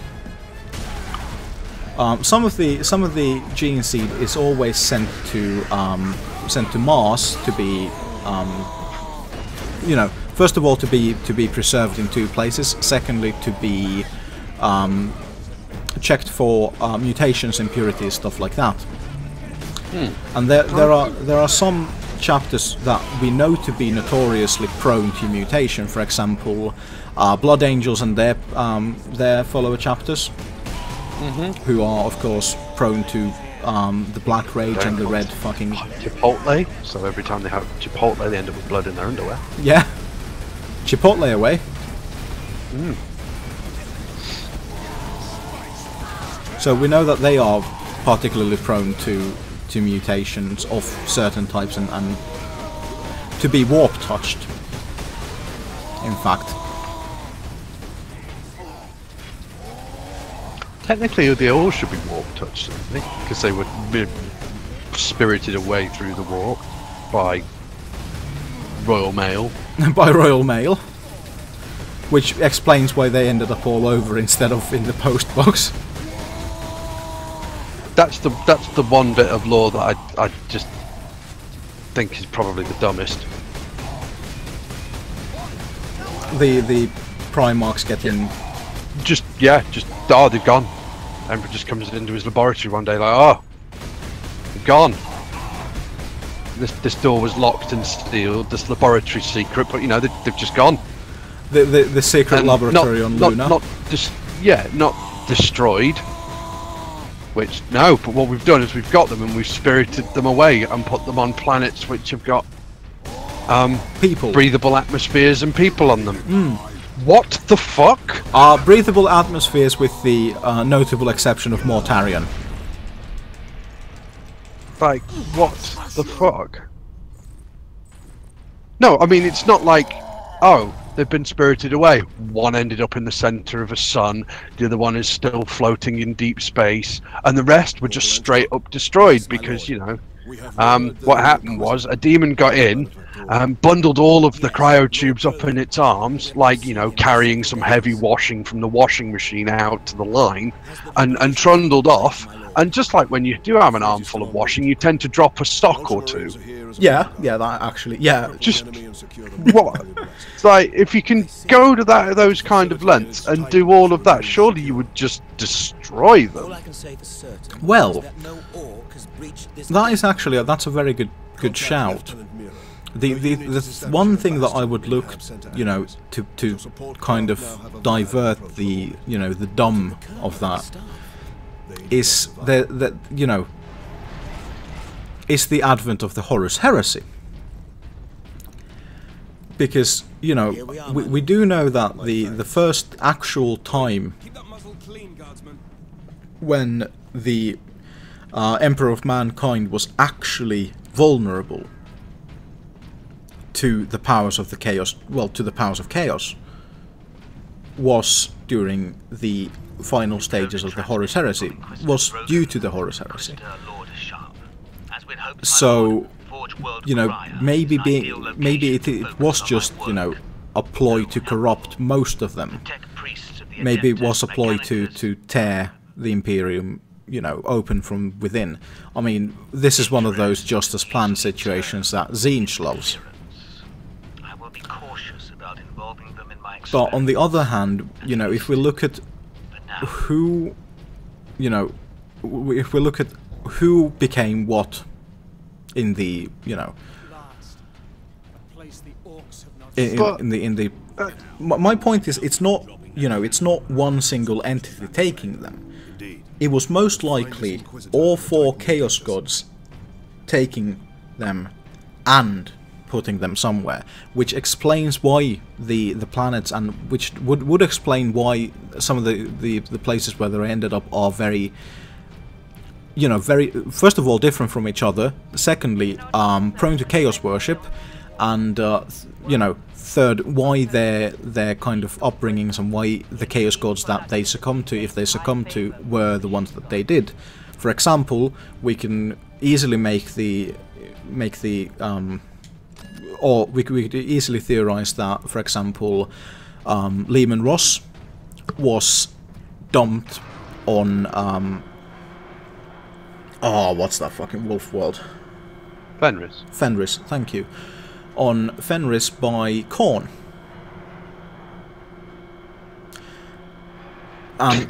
Sorry, I just had visions of the band. Khorne. just yeah. Just the band coming in on the mystery machine. But see, my did you not hear the letter, guys? This kid has cancer. in his ass. That's Radiohead. I know, but I just like saying it like that. Ah, bit of Warlord Titan.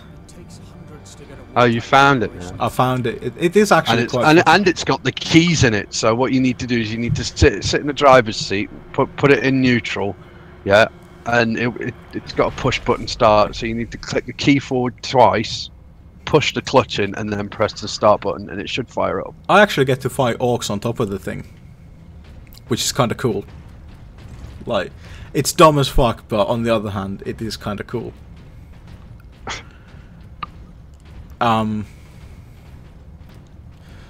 You're going to play Warframe. Instead of watching me, you're actually going to play a video game. Video games. Video games. Is Warframe any good? I have played it and I have had quite good experience with it. So has Foof. Although it is, I don't know. It's one of those that I struggle with getting into it a little bit, but I do like the gameplay. I read alien signals throughout the facility, and a large number converging on the Inquisitor's location. But so you know, basically, my idea of why why they were not destroyed, why they were instead secreted away to different locations and exposed to different kind of lives, basically bases itself on the idea that the Chaos Gods have a duality to them. So what? Corn makes a decent breakfast. Well, Nurgle also not likes ironing. Well, it's the same basis. I mean, the theory itself has been around and was actually explained in If the Emperor Had a Text-to-Speech Device. I'm not taking anything that happens in that as canon. Many of the things that happen in that are actually canon, or based on canon. See, it's not just that bloke like being weird. Many of the stuff that happens, and many of the bigger overarching theories and stuff like that are actually canon, and have been theorized. The only the thing for example is Khorne is the Chaos God of war and brutality. And breakfast. And breakfast. A balanced breakfast, let's not forget that. Yeah. A breakfast that was originally... Just like the idea that somewhere out there there's a Chaos Space Marine chowing down on a balanced breakfast, saying it's the most important meal of the day. Saying, black pudding for the Blood Guard. You mean like Nurgle is both rot and decay, but is also new life? Yeah. And Khorne is both brutality and warfare, but also a warrior's honor. Tzeentch is change by its very nature, which is neither neither malevolent or benevolent. It is change. It is Tzeentch is the god of change, and it is by our decisions and by what we make of change that we determine whether or not... I don't get why Tzeentch is portrayed as evil, or that weird bird thing. That weird bird thing? That's that's Kairos. Not Tzeentch. No, but why is it portrayed as that? Why is his greater demon portrayed as that? That doesn't scream change to me. That screams bird. So why is his greater demon Kairos the Fate Weaver? And why is Kairos the Fate Weaver a bird? Yeah. Well, that's actually... Which doesn't really weave. And doesn't really weave. Well, I mean, I think, again, that probably goes into... probably a combination of... I'm gonna say... A spider or a hobo would be better, because hobos love change. Hobos love change and spiders weave. I was going to say that it's probably some kind of combination of Greek and Assyrian mythos, actually. Because a lot of the, the region, or formerly known as Persia, and you know, areas like that, did have you know, mythical beasts that were basically birds. And then there's, you know, birds often are portrayed in myths as being somehow wise. Then we've of course got the, and we all know birds aren't fucking clever. I mean, there's a couple of birds that are clever, but most birds really are not clever. So we've got, you know, I could see where the bird thing comes from, and the idea is that, you know, it's one of the demons that isn't really that, you know, that doesn't go around punching things, really. It's more like, you know, Kairos the Fate Weaver is the Oracle of Tzeentch more, which would then, you know, probably have a basis somewhere in Greek mythos.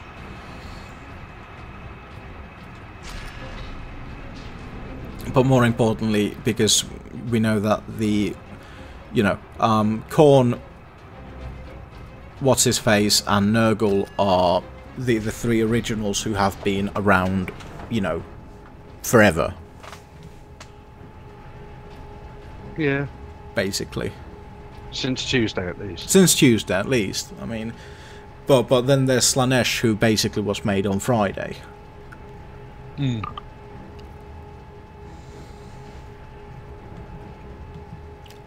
Sometimes we do get into, like, we just have weird offshoots of discussions. Yeah. But anyway, so you know, that's how I'd see it. I don't really know if the greater demons of Khorne really make any sense either. Or plague bearers.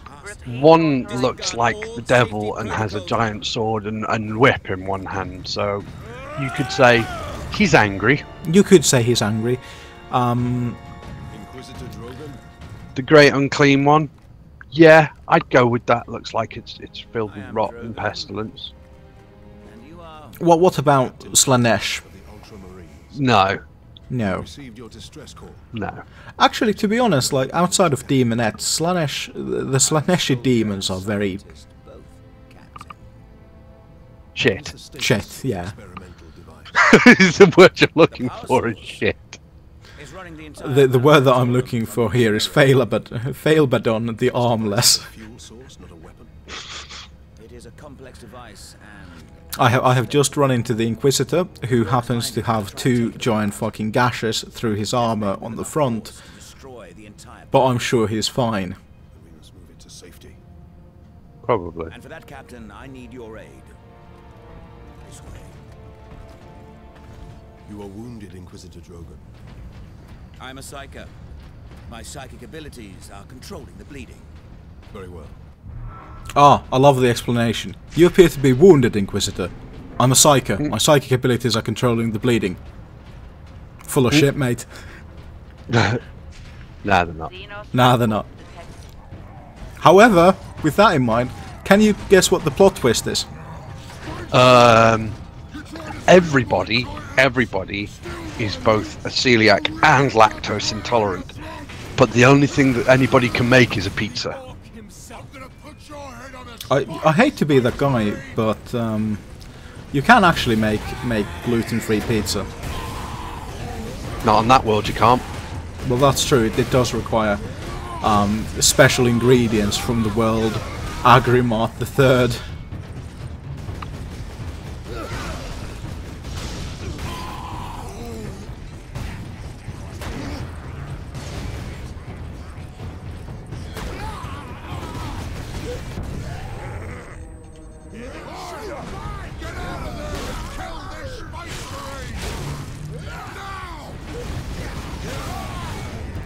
One of the more interesting things that I noticed, because I recently also caught up with South Park. Oh yeah.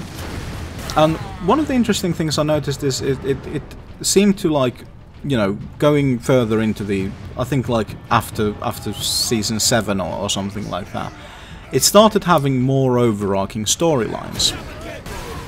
Oh, between multiple episodes and so on. Yeah, basically so that, you know, each episode would be, you know, about a different thing, aside from, like, the multi-parters.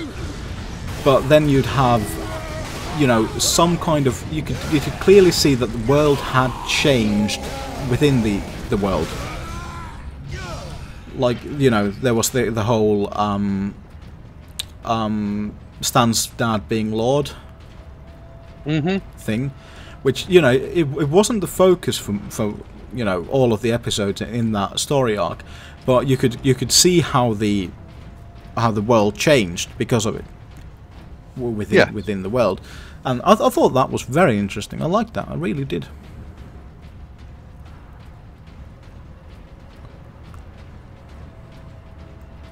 Other interesting things: fractured but whole.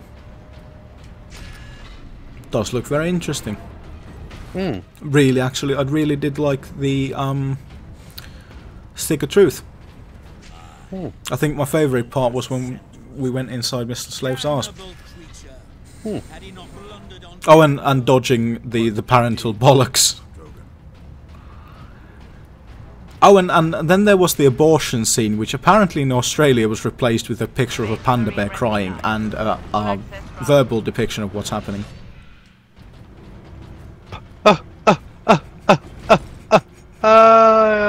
Well done, Australia. Australia's weird. Yeah, I'd go with that. Yeah, I'd go with that. I have now acquired a plasma pistol.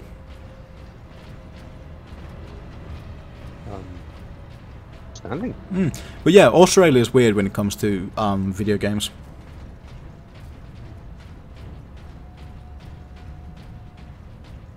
Yes. Yes.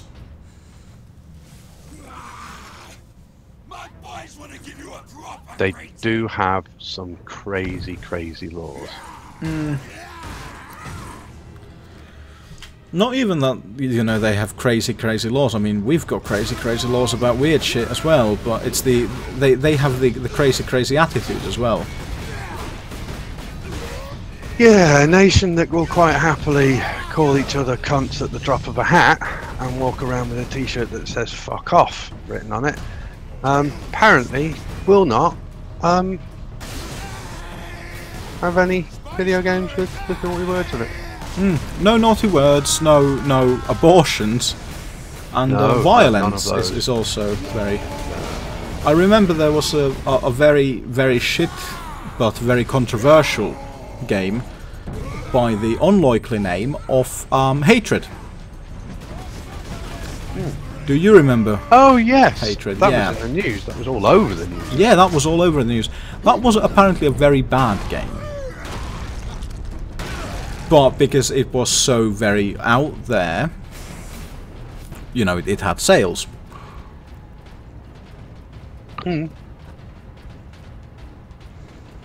It wasn't in the news over here, weirdly enough. I always like these because, you know, things that happen in you know, Europe and whatnot kind of arrive in Finland a little bit late. Really?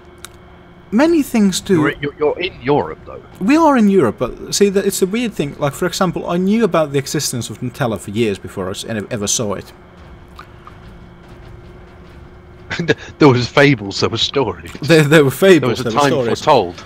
But, you know, my point is that there are some, like, for example, some cultural trends that kind of seem to arrive a little bit late here. And I think it's rather because we have quite a small population.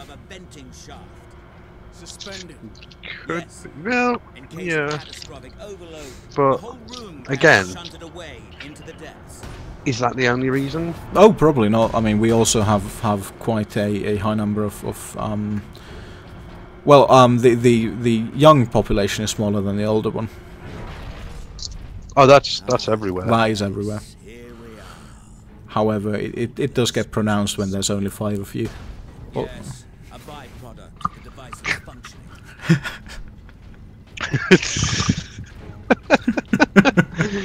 Oh, using my own Finnish joke against me. Very nice.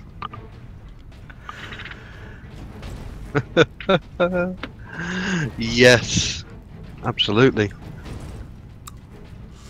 So, yeah. Yeah.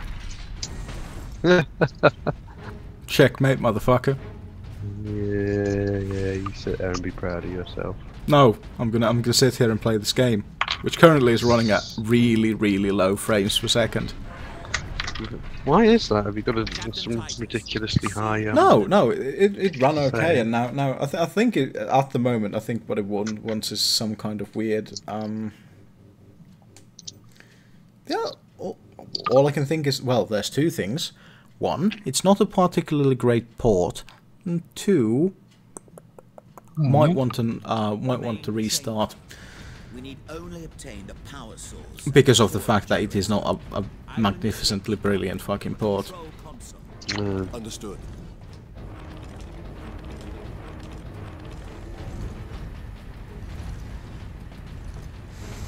Most of the weapons in this are weirdly like they are the you know, standard weapons of the lore. But then there's some stuff that, you know, was made for the game. For example, Vengeance launcher. What's that? I'm glad you asked. It fires... Does it launch Vengeance? No, it launches grenades that stick to things. Right. So it's a grenade launcher? It's a grenade launcher. It doesn't launch Vengeance, it launches grenades. Ah.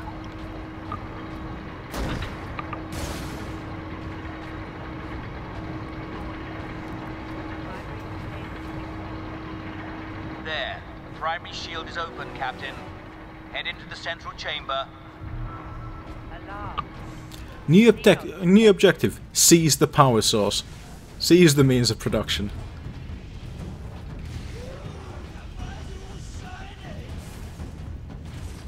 Captain, the war boss. Spacemarine!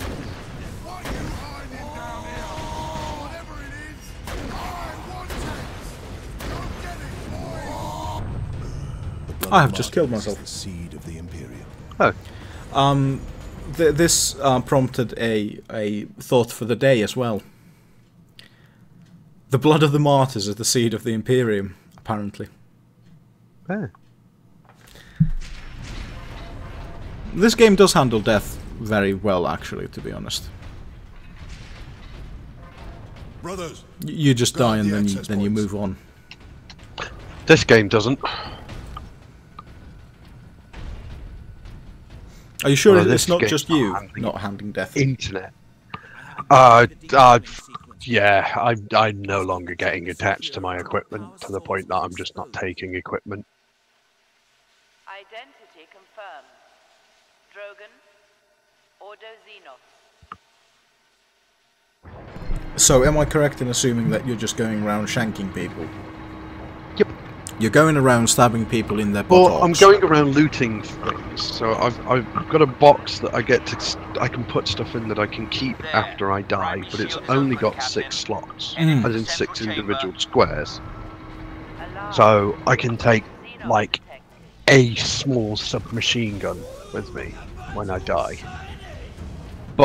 Or I mostly wandering around looking for things that are of value. The war boss. And take those with me. Of value in what way? To the traders when you come back to the. So the traders won't just trade stuff for money, for example. I've got a military backpack, but the only thing that the trader would trade for that was a hard drive. So I've had to find a hard drive in my scavenging. Ah. So in that way, that's quite good. Yeah, that is a very, very clever way to do that. Yeah. Like, so all the high level stuff isn't money based. It's item barter. So yeah, it's barter based. So the blast harness, which I've got 1 of, actually requires 4 of a particular item that you have to make. So where is he? Where is these people? Now head over to the servitor station and activate it. It will retrieve the power source and get it into its canister. So he requires 4 CPUs, which you have to make from electronics and a CPU cooler. So not from like Ready Whip and...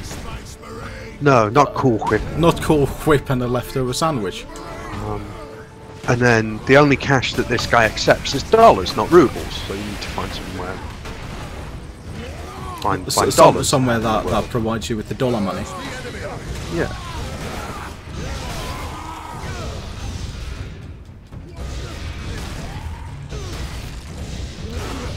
You know, that was always the interesting thing in Metro as well. The idea that there are other currencies and the idea that there are other survivors in other places. Because, you know, the thing was, like, if you look at the actual Metro, then there's Hansa, who actually do use, like, currencies. Because they are a trade, you know. They operate on the basis of trade, so they are very much, you know, keen to all kinds of currencies being in their pockets. Then there's the Nazis, and then there's the fucking Reds, and they all have their own thoughts on what is money. Yes.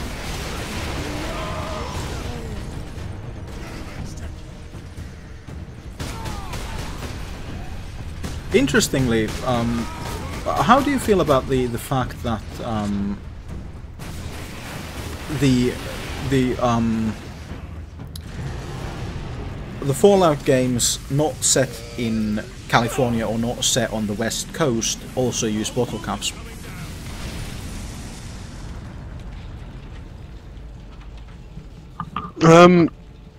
You mean just all over the US using bottle caps as currency? Yeah. Instead of something else. Well, interestingly enough, it apparently is just like, you know, the way it made sense is that the NCR or like they would use the bottle caps because they were abundant there. But then, you know, that might not necessarily always be the case, and then, you know, it is always often brought up the, you know, or rather Nuka-Cola caps. Yeah. Because not all bottle caps are legal tender. The idea was that only Nuka-Cola caps would be. But then, for example, in the Mojave Wasteland, also the Sunset Sarsaparilla caps are legal tender.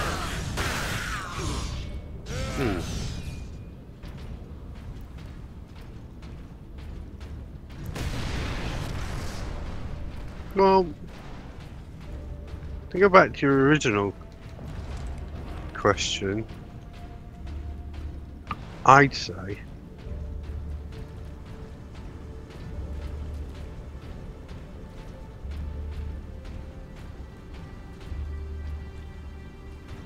it's probably just like cultural osmosis, because by the time you come to be in the wasteland, it's a long time after the end of the world.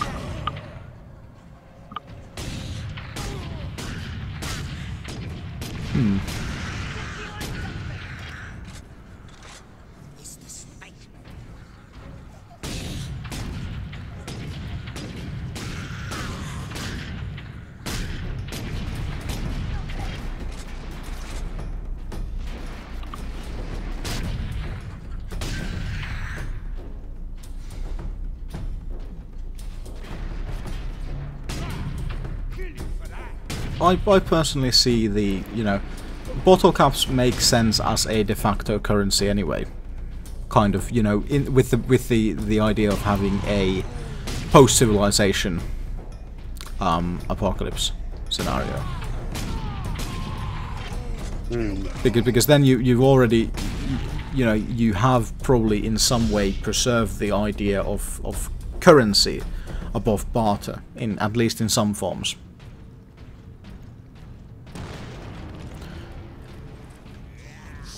So if you know, there is the idea of currency preserved, then bottle caps are actually quite a good form of currency due to their resilient nature, and they are convenient to carry.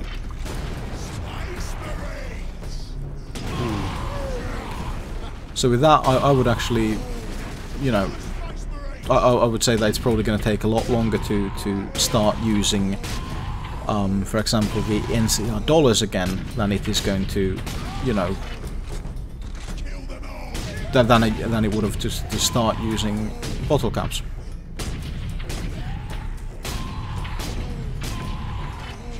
Yeah. It's very making money. Yeah. It is.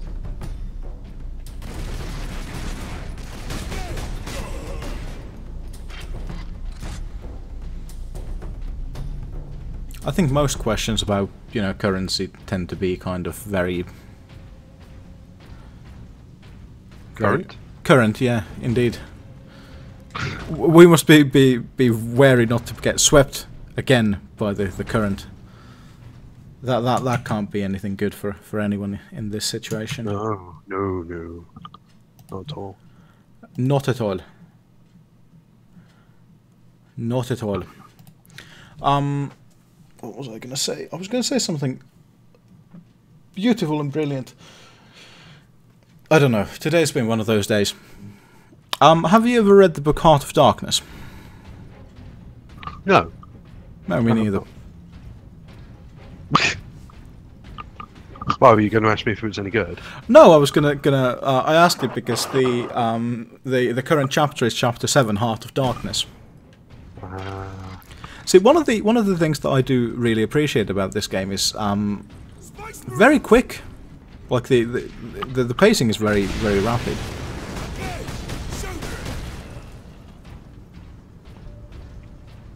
So there's not a lot of downtime. I mean, in the 2 hours that I've played, I've made it to chapter 7. I've met an Inquisitor. I've briefly tussled with an Orc war boss. I've destroyed a train. Spacemarines! Shoot me again!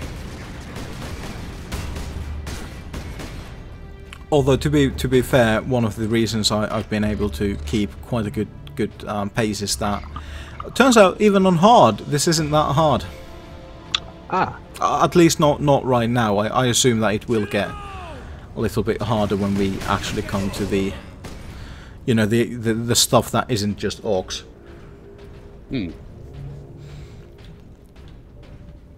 Because this is a 40k game about Space Marines. This needs to have something that's not orcs. Tau, incidentally. Yes. Those are Xenos and those are not orcs. Yeah. I would like to see them more, you know, represented a little bit more in the video games. Although, again, that might be because I've not played Fire Warrior.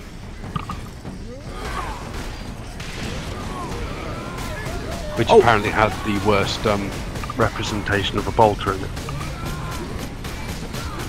Well, which apparently, and this is my favourite thing about it, because you play a Tau in it, right?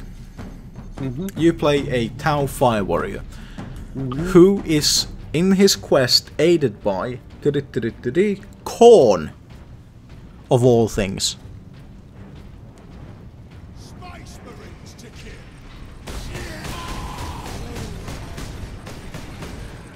Who the fuck has ever heard of a Khornate, you know, a champion of Khorne, who is, first of all, very shooty, secondly, a fucking Tau. It's Khorne. Khorne doesn't really gel with not hitting things with sticks. See, Shadow Sword might actually be, you know, a champion of Khorne.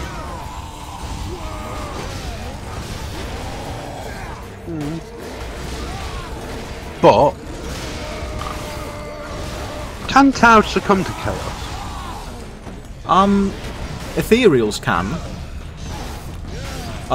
Also, yes, they can. I just realized why they can. It's different, but they can. I think that they are not quite as susceptible to chaos due to the fact that they are removed from warp. However, they can be subjected to chaos. Okay. Because the established law does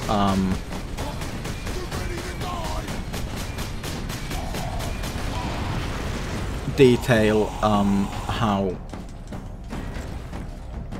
a group of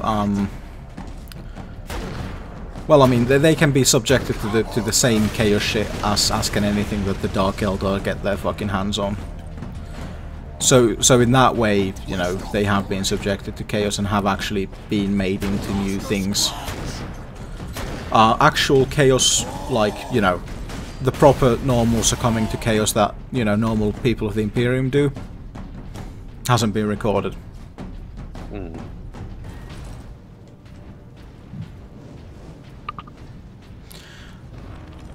Okay. However, I think that they probably are not at the same risk, like on the, you know, on the everyday level as the normal citizens of Imperium.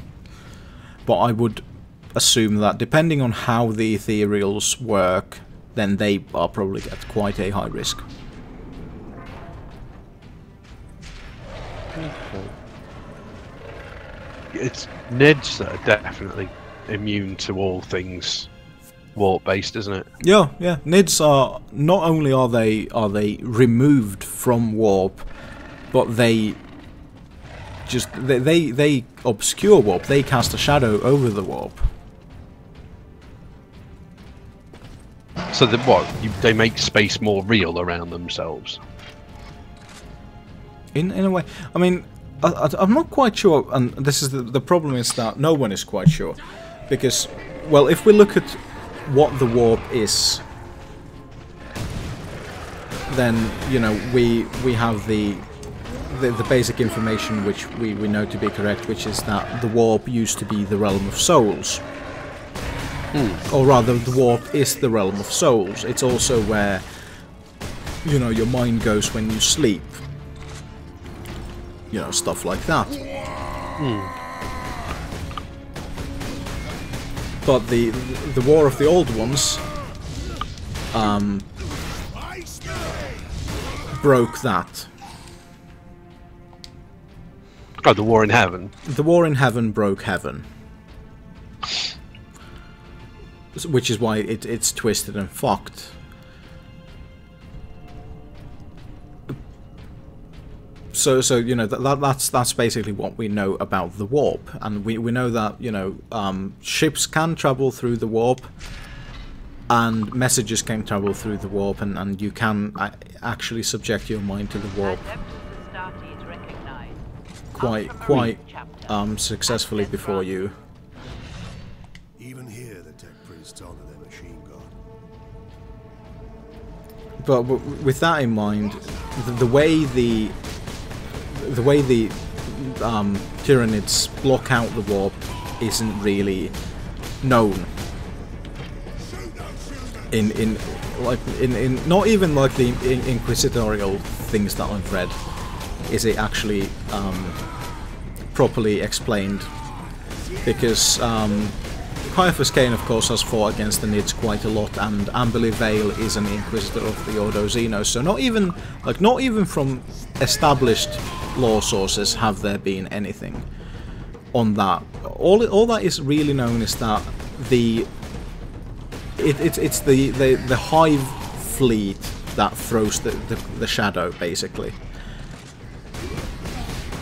Okay. So it's something in the fleet, or it's that vast amount of synapse. It could be just the vast amount of synapse, because one of the things that is known is that Tyranids are susceptible to warp-based powers, just in a different way. So, for example, you can't really influence them. However, you can burn out their synapses, stuff like that. But again, I think it comes down to the question of how does the hive control the Tyranids, and we know that, for example, gene stealers are quite psychic themselves, and so are, you know, or could be classified as you know, psychic. And more importantly, with that in mind, so could the synapse creatures. So it appears that, you know, the more kind of autonomy that is required from a Tyranid, the more psychic it is. But it's a very different kind of psychic, because, like I said, the arrival of a hive fleet is always heralded by a shadow over the warp, which blocks out astropaths, and which makes apparently makes warp travel quite difficult, because the navigators can't see the Astronomicon.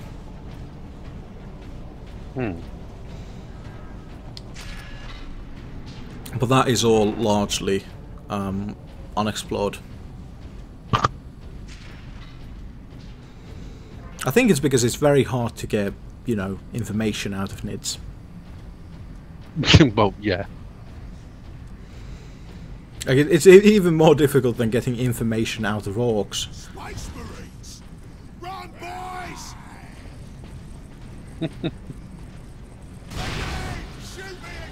Because with orcs, it's you know, the matter of how do you ask the question that will get them to boast about the right thing, and not hit you.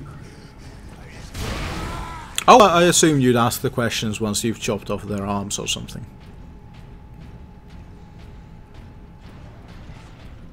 You know, I don't particularly fancy being a person who asks orcs questions while they're still quite capable of punching you.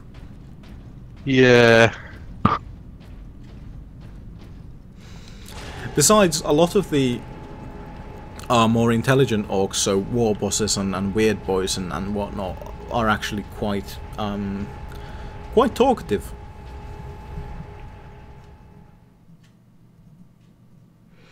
Weirdly enough. You see, you wouldn't have thought that they were. How so? Well, you just wouldn't have thought that they were that talkative. Starties recognized. Access authorized.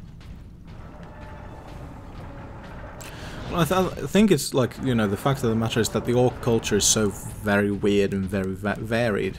It's not just, you know, one thing. It's all sorts of weird shit. For example, the, you know, orc freebooters are very different from most other types of orc.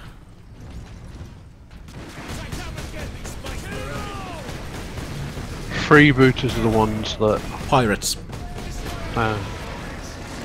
Freebooters are the pirates. Aren't all orcs in space pirates? No. See, this is the interesting thing. Most orcs, and in most situations, you know, what will happen is, you know, if a convenient space hulk comes across, you know, that's their ticket. But there's actual, you know, actual pirate captains, and they aren't really, like, they don't mean to lead a warg or do anything of that sort. What they do is they lead their pirate crew, and they actually amass currency. They don't amass teeth, because teeth, of course, have a finite time of use. Yeah. So they actually amass booty. They shake that booty. They like big butts, and they cannot lie. The other brothers cannot deny. They indeed cannot, when an itty-bitty thing... Ranting in your face.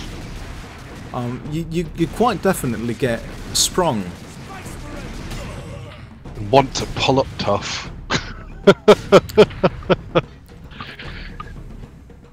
There needs to be room out there for just like a really white version of that. I'll take you to the confectioner's. I let you lick an assortment of lollies.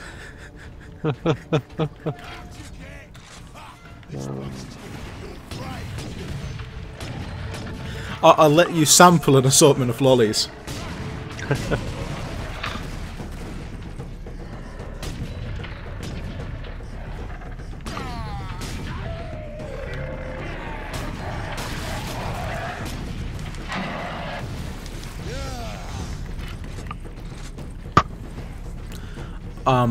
Let the cadavers fall where they may.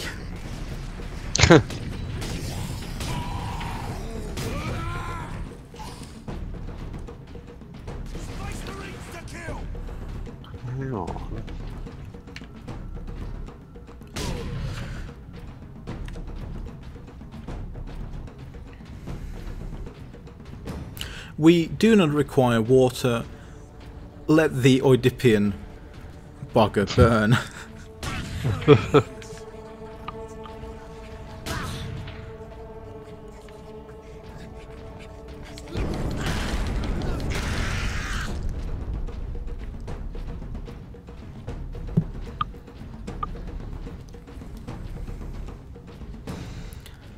Let us go about our business as they do on the Discovery Channel.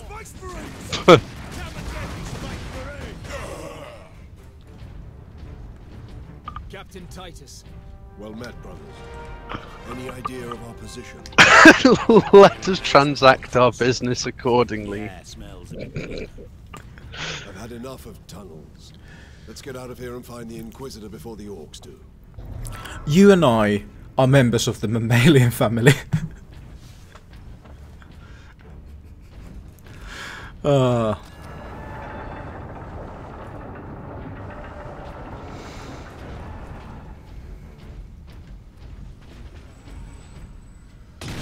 let's try something a little more sedate. Let's try some pissed up Bob Gelder.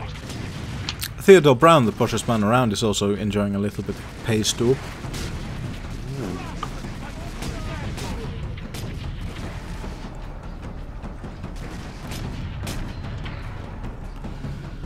Jesus Christus.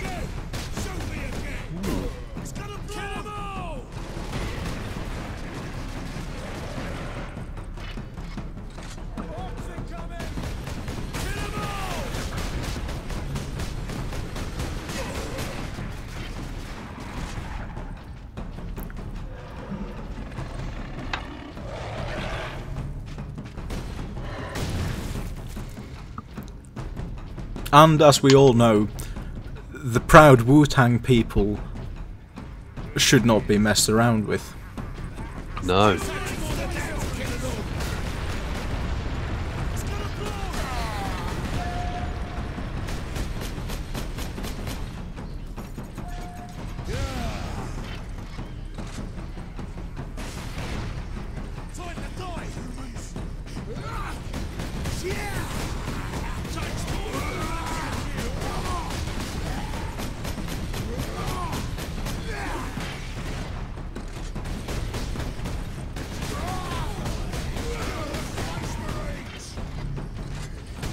I wonder if this would react badly to a little bit of Tim Minchin now, after it's been taught, you know, the white rap.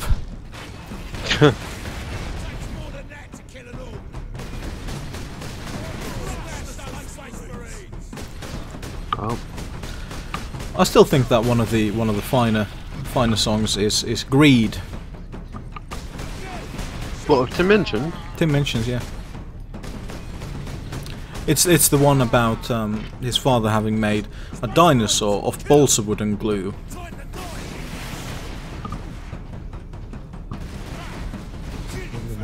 You know, it's one of the songs in the very much in the vein of Wine in the Sun, in that it is not immediately obviously hilarious.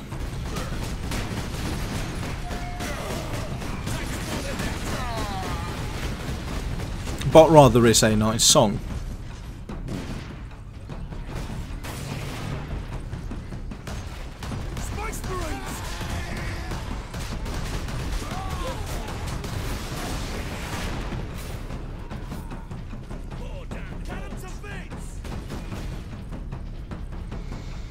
Fuck the motherfucker, fuck the motherfucker, fuck the motherfucker, he's a fucking motherfucker. That's a good song as well. So is The Fence. The Fence is good because in the rendition that I've seen, it opens with Tim Minchin talking about, you know, how these days, you know, everything chemical is bad and everything organic and natural is good. Completely ignoring the fact that organic natural things include such things as arsenic and poo and crocodiles. And completely ignoring the fact that everything is chemicals. What could the orcs hope to gain by slaughtering so many? Sow terror, demoralize the militia. Very true. Cruel, but effective. This was no Interestingly, are you aware that one of the means by which the medical industry is currently looking to combat the increase in antibiotic-resistant bacteria is by introducing a completely new antibiotic strain into the game?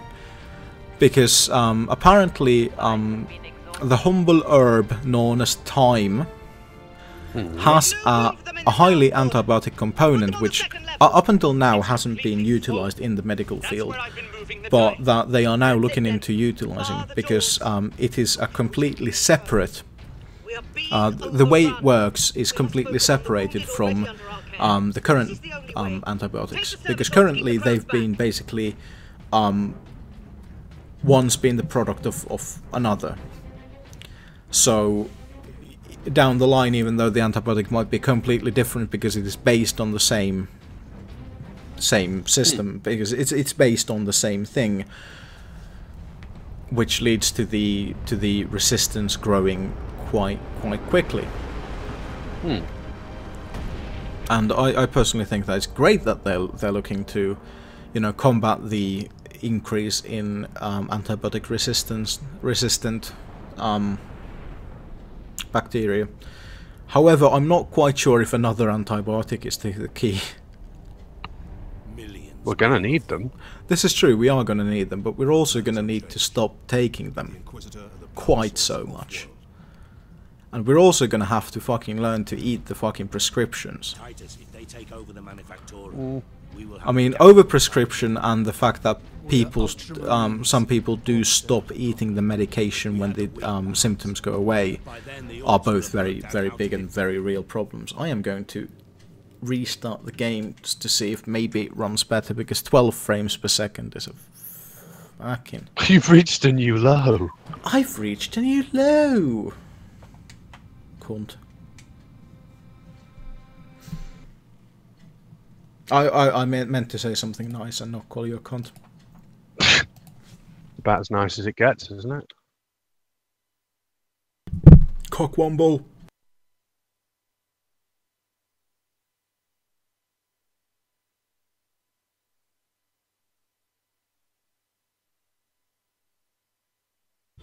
Sega. There we go. I also took this moment to have a bit of a drink because I forgot to take my drowning pint with me. I need to go and get a drink. Oh, yes. Well. But Bob Geldof's having an insane amount of trouble. Is it? Yeah. Well, that seems to have fixed my game. Not much tidier than below. But at least we have the sky over our heads. In fact, now it looks comedic when it actually moves smoothly. What could the orcs hope to gain by slaughtering so many? So That's terror, nice. demoralize the militia. Well, I mean, with the 12 frames, it does look like a hulking Spacemarine because it, you know, kind of goes slowly. So with 60 frames, it looks like the Benny Hill show. It looks like the Benny Hill show with Space Marines. Yeah. Anyway, go get your drink. I'm in the middle of a game of. Oh, well, in that case, don't go get your drink. That's gonna get stuck in your head. It has already. However, it has replaced the previous thing that was stuck in my head. I cannot remember what the previous thing was that was stuck in my head, but I do remember what the thing before that was. Okay. Well, maybe you too can hire the A-Team. Well, the song that I've got stuck in my head is "My Grandma and Your Grandma Sitting by the Fire." Get the Inquisitor and the power source off-world. So that's the song that I've got stuck in my head. Ah. We are Ultramarines. How did we get there, boys and girls? We got there from dueling banjos. I don't know how, but that's how we got there. Right, I've now got a las cannon, a melter gun, a bolt, and a plasma pistol. Not a combi melter. Not a combi melter. Because that would make more sense. That would make more sense.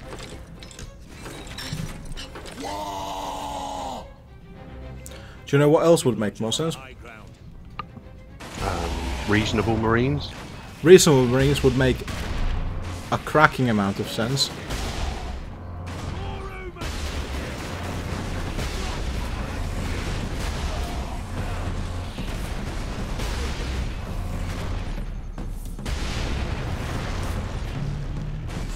Reasonable Marines being just the Marines. Reasonable Marines being just Marines who know how to, you know, not die. Yeah, but the amount of effort and time that it takes to make a Space Marine, they do die an awful lot. Indeed. You know, the time and effort that it goes into making a Space Marine, you'd think that they'd be a little bit more careful with it. Yeah.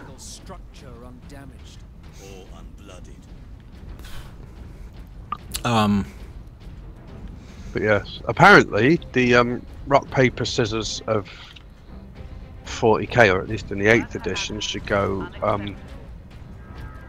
a horde army is always defeated by a gunline army, a gunline army is always defeated by an elite army, and an elite army is always defeated by a horde army, which kind of makes sense. Yes, indeed. Or where the most challenge is. Well, yeah, a horde army against a gunline army, you've got enough firepower to put down. Before that horde reaches you. Yeah, you can whittle down the horde until it's no longer a horde. Then with the elite army against the gunline, you've got stuff that can soak up an absolute shit ton of damage, and then it'll reach the gunline and tear it to pieces. Not to mention you've got shit that has powers that means they can penetrate. They can in fact buckle the gunline, which is always the thing that tends to lead to the gunline failing, is the thing that, you know, when it starts buckling somewhere.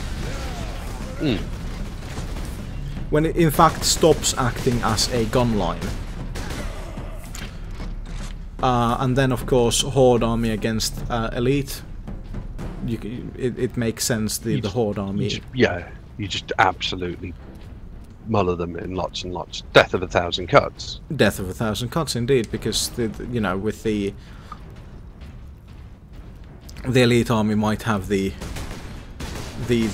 kind of sharp, penetrating bullshit that will make the gunline buckle, but then, you know, a horde, there's just another line behind it and another line behind it.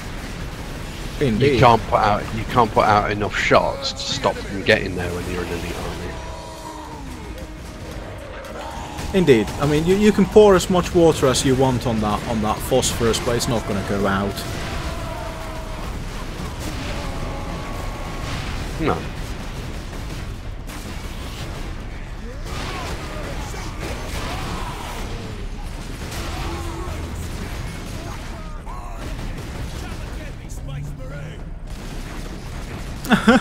One of the orcs just said the best thing ever. Come and get me Spacemarine.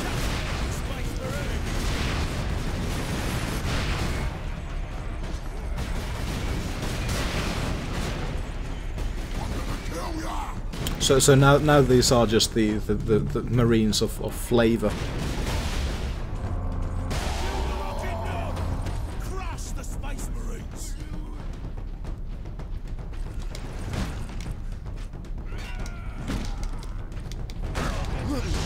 Space Marines!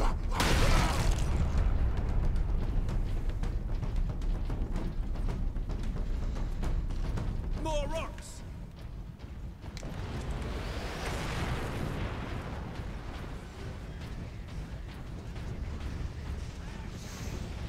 How has your pissed up build started, by the way? Not well. Oh, I've just been shot with a Kar-98 and killed instantly. It'll do that. It'll do that.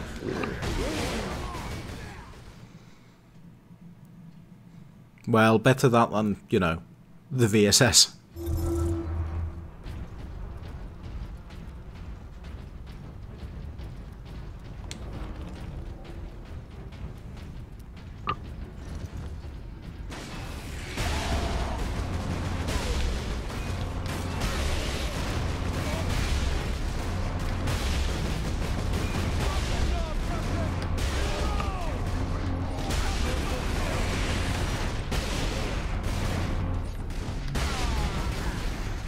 So I'm currently using an anti-tank weapon to just kill boys.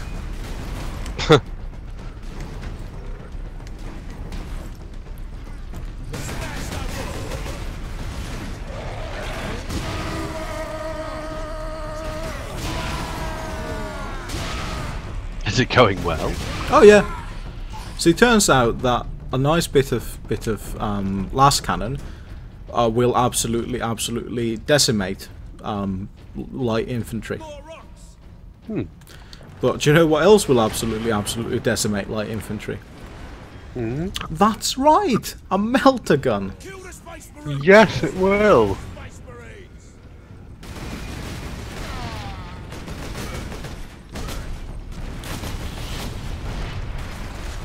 Which, as we all know, is why Jürgen carries a melter gun in the Caiaphas Cain books.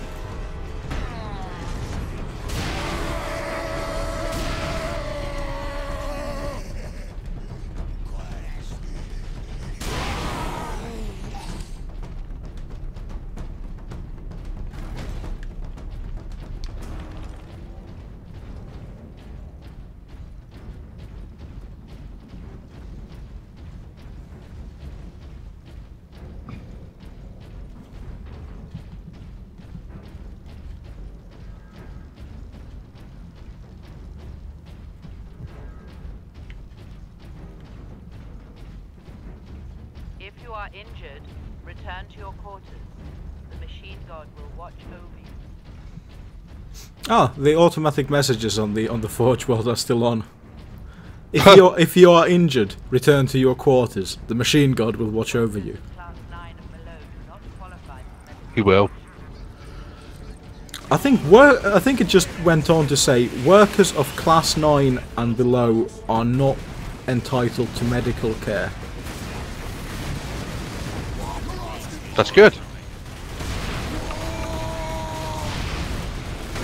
Well, it's less than optimal. I mean, how many classes are there? Jesus fucking Christ. There's probably 10. What do you reckon? And then class 10 is just like absolutely fucking mint. Class 10 would be like a servitor. Who don't need medical. Well, they're organic parts, mate, but it wouldn't really make any difference. Yeah, true. Because you would just recycle them. Into nutrient paste. And tech parts. You know, you make some nutrient paste and a toaster out of them. Oh, toasters. Gotta have some toasters, mate.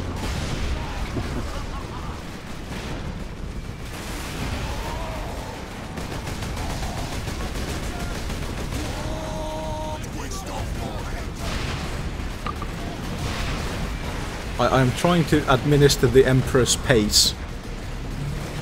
The Emperor's paste. The Emperor's paste.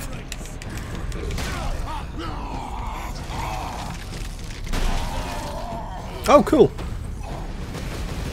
That execute was absolutely fucking brutal. Captain Titus of the Ultramarines grabbed a knob by the jaw and ripped its head in twain.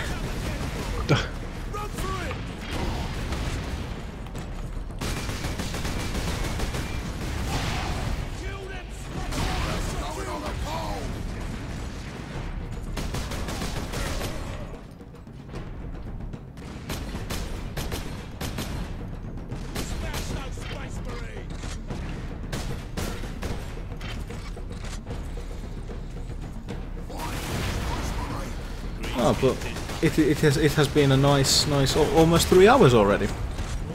Ah, good. And yeah, so today's going to be a 4-hour one. Then I need to go and get a drink and take something of a break. Because I need food, or I'm going to die, or fall asleep, or die, or fall asleep and die. 2 birds with 1 scone. Two birdies with 1 SCOBY. With one scone. But yes, I shall see you when you are finished. If you're cutting it short at 4 hours, I shall leave you to your adoring public. Goodbye, everybody. Have a wonderful time. All right, yeah. I'm actually slightly disappointed that the orcs don't have the Scottish accents that are usually reserved for them in 40k, but you know, whatever.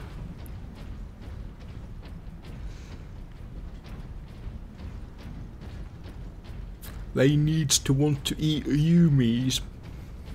I don't know. The orcs sound far too clear.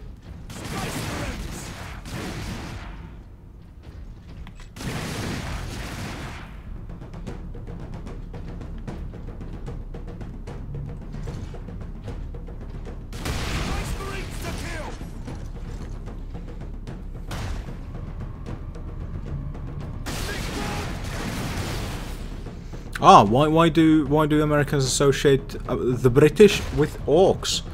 Well, that is of course because of your shared heritage. This time on top of a mass grave.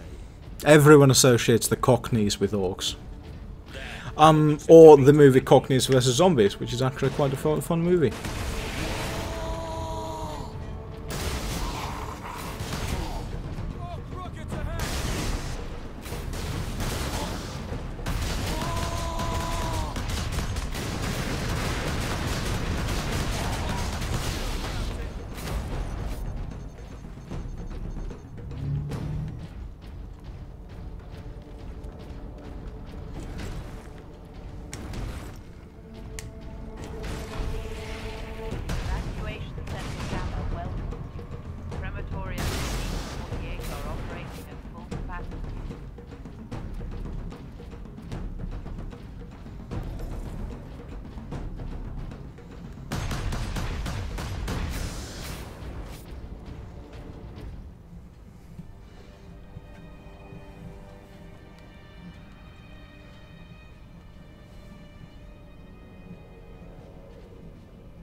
Inquisitor Drogon, we need to get you off planet before we're overrun by orcs.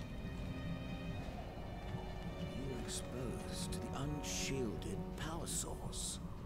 In the generator room, I saw it. You held raw energy from the warp. How are you still alive? The power source conducts warp energies. The stuff of chaos. Heresy. My work against the Xenos has the Imperium's blessing. Can your blessed work help us against the orcs? My research. I'm in a different Discord, but I suppose I can enter into Wine and Bees.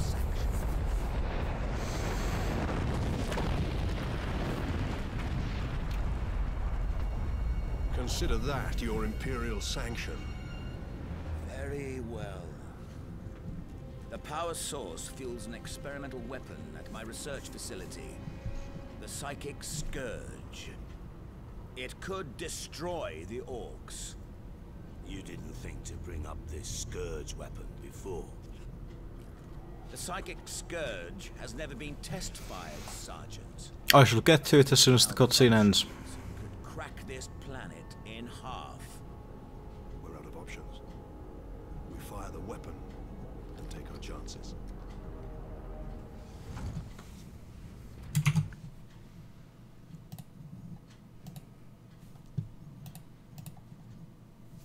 Hello to Ted. Hello. I'm gonna have to turn you down a little bit. Am I like way loud? You are like way loud. Oh yeah, I need to pause the thing, don't I? Because otherwise it's out. Oh no, I need to mute the thing. There we go. There we go. Put you about. Yeah, I've had one eye on you playing this for a little while now, and it actually looks really good. It had a bit of a shit reception due to its similarity to Gears of War. Gears of War? Yeah. Yeah. I was going to say, it basically looks like a clone of that. It does. Like, the gameplay is very Gears of War-y, except, you know, then you've got the added 40k stuff.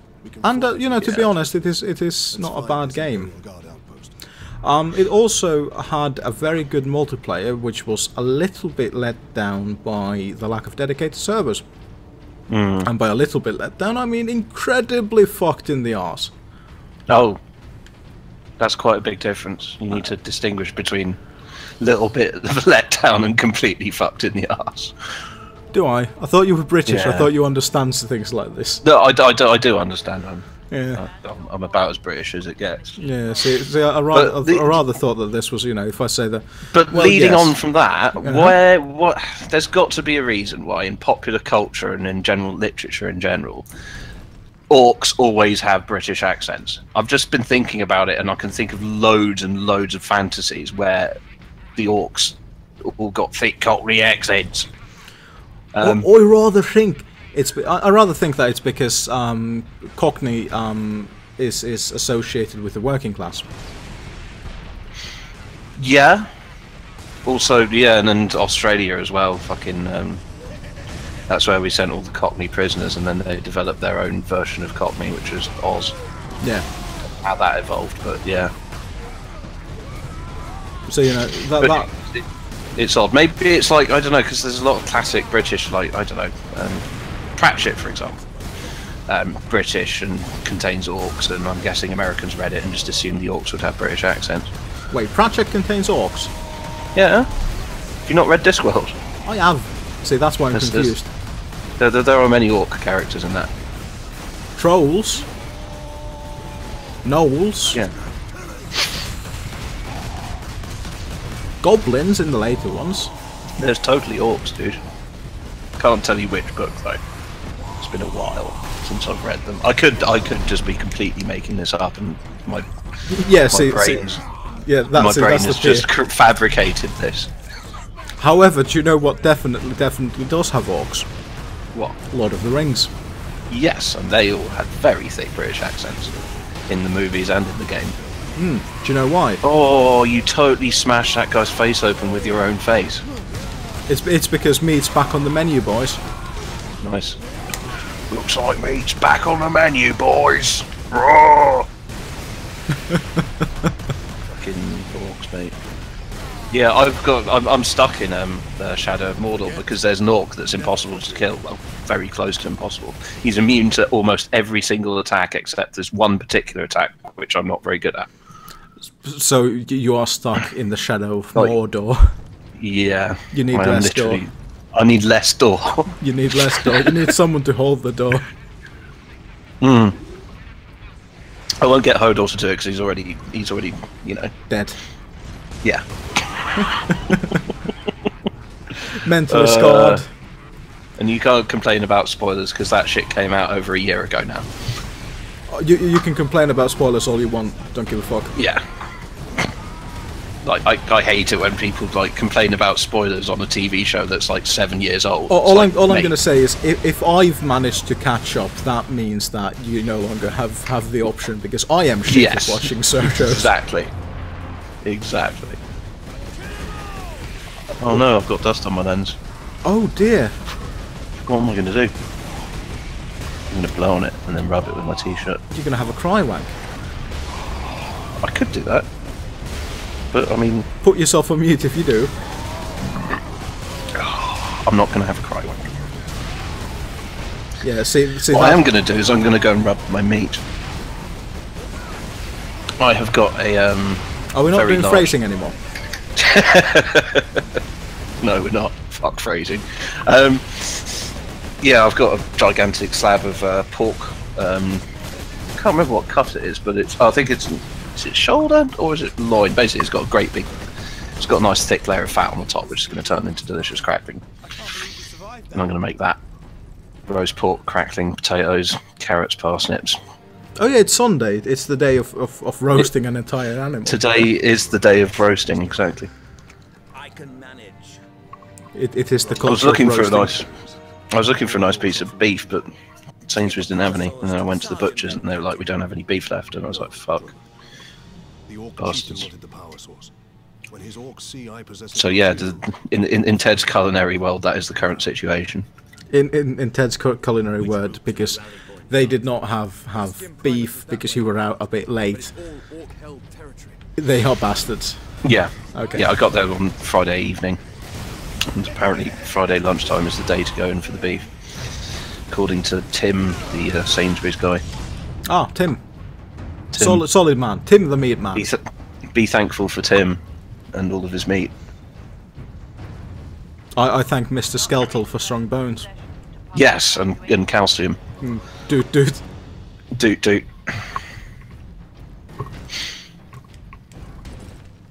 I need to go to the shop and get wine for cooking with, and also drinking. Well, you're not going to fucking go now. I'm not going to go now, no. No, you're not going to fucking go now, because you wanted me in this Discord. Yeah, I just wanted to say hi and chat about orcs and Britishness. Mork the orc. Yeah, I thought when I saw this come up on your stream, I thought it was Warhammer, as in the strategy game. Didn't realise they'd made a third-person shooter. Yeah, interestingly enough, this was one of the things THQ made or published a little bit late into their life, and it was meant to be the kind of precursor game to a trilogy. It was meant to be the first part of a trilogy detailing the story of an Ultramarines captain who has to deal with bullshit and chaos. Can't even find it in the Steam catalogue. Can you not? Warhammer 40,000. It's with Warhammer 40k Space Marine. Oh, it's written out. Yeah. It's well far down the list. I'm guessing that's because it's not very popular. It's got very positive reviews. Yeah, it's not bad. It's just, you know, it's mediocre. There are other games that do exactly the same thing, and this is just this is just that, but with the Space Marine skin on. Yeah. I mean, sure, they've done the skin quite well, considering that you can do, you know, fun stuff with the salt packs and, you know. Yeah. But yeah, it is very much, you know, the game that looks like Gears of War but isn't Gears of War. Mm-hmm.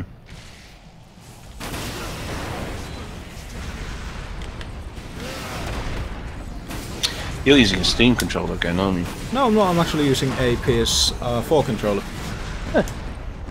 Why aren't you using keyboard and mouse like a proper person? Not for this, no.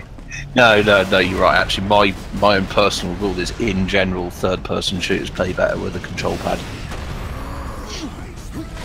Like Batman. You tried playing Arkham Asylum with a keyboard and mouse. It's fucking horrible. it sounds like it would be. It is. It's awful. Max Payne is the only fan. What's up?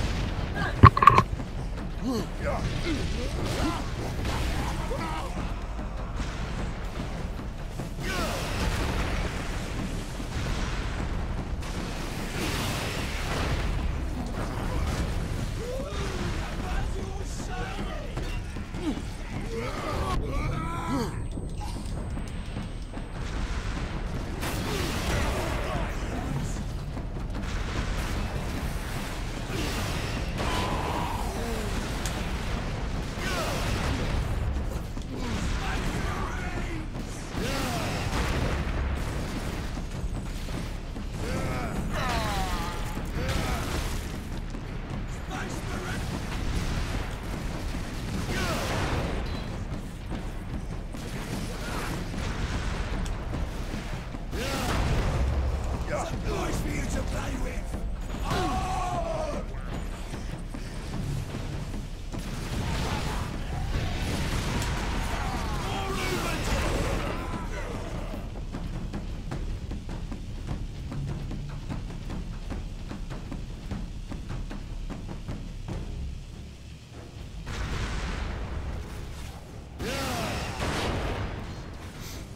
Okay then. Apparently that was the boss.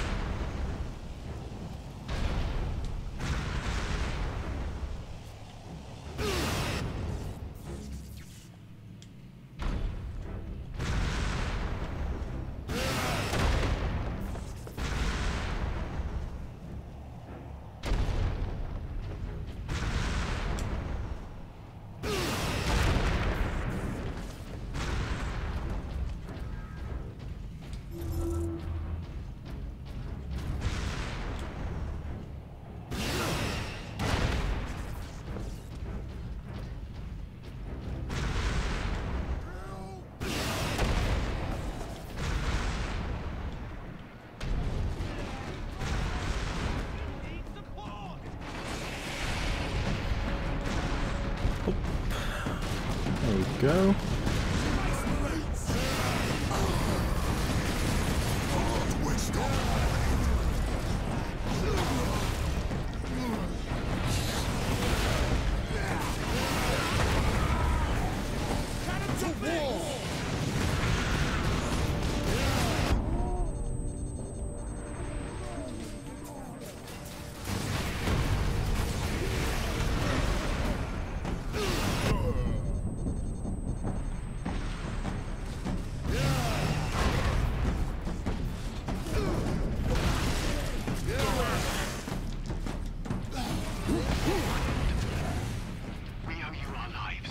I am an instrument of the Emperor's will, Trooper. Now indicate to me the nearest concentration of orcs. Aye, my lord. Master's plaza is just past this hab complex. It's swarming with the beasts. Not for long.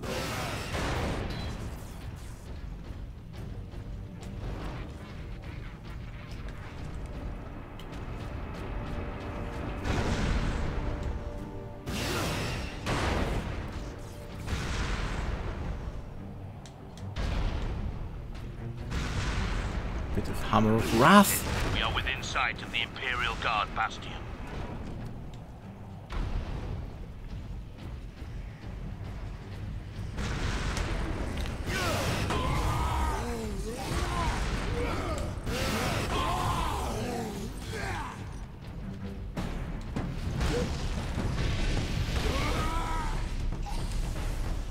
There we go.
Go.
Well, that seems to be all of them.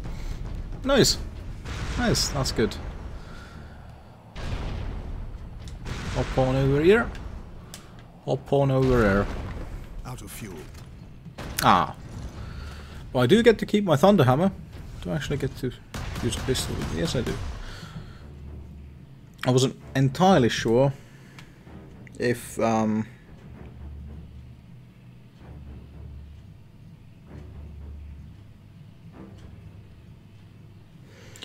if I was able to use the sidearm with this, but it does seem that I am. Saunders. Welcome back. Hello. I have a Sorry, I got hammer. dragged away quite abruptly. So it sounded. Yeah. So okay, how now how I've calmed the situation down. How was the situation? Yeah, it's fine. Was it just fucked? Molly? Yeah, Molly's just being a bit of a mess at the moment. Oh dear. Yeah. Well, nothing helps better than participating in one of the bullshit streams that I've got here.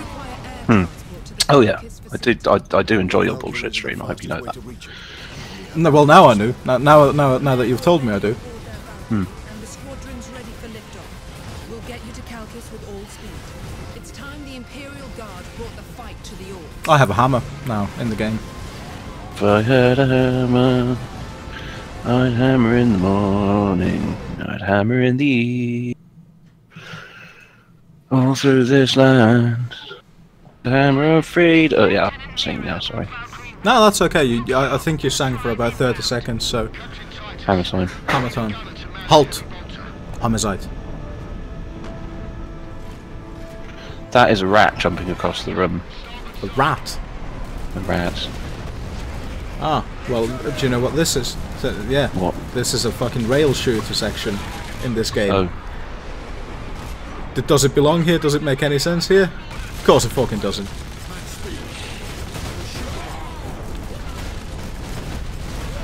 But we get to shoot flying orcs with quite high-powered machine guns. Nice.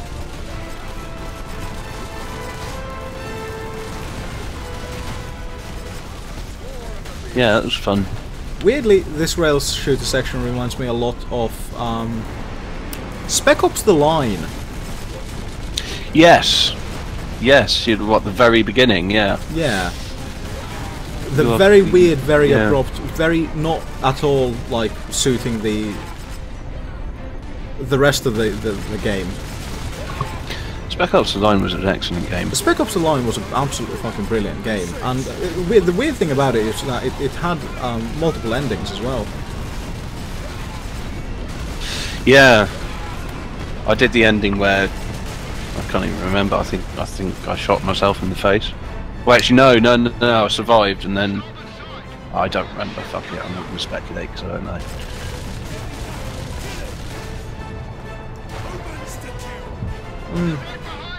I can say that I played all the endings. Yeah, cool. Yeah. Well, I was intrigued with because first time I got the shoot yourself in the fucking face, you fucking fuckface ending. So I decided to see if there's if there's something more there, and turns out that there was. And then later on I read online that you can actually you've got multiple approaches to the don't shoot yourself in the face, you fucking fuckface ending as well. Fuck, that ending sounds intense. I mean, you've got the survival ending. You've got two choices basically.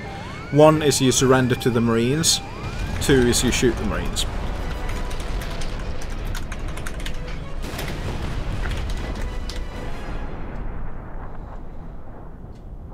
And it's an incredibly fucking annoyingly hard firefight as well. Come in, Lieutenant. Valkyrie 2 is down. I require immediate transport. We're on approach, Captain.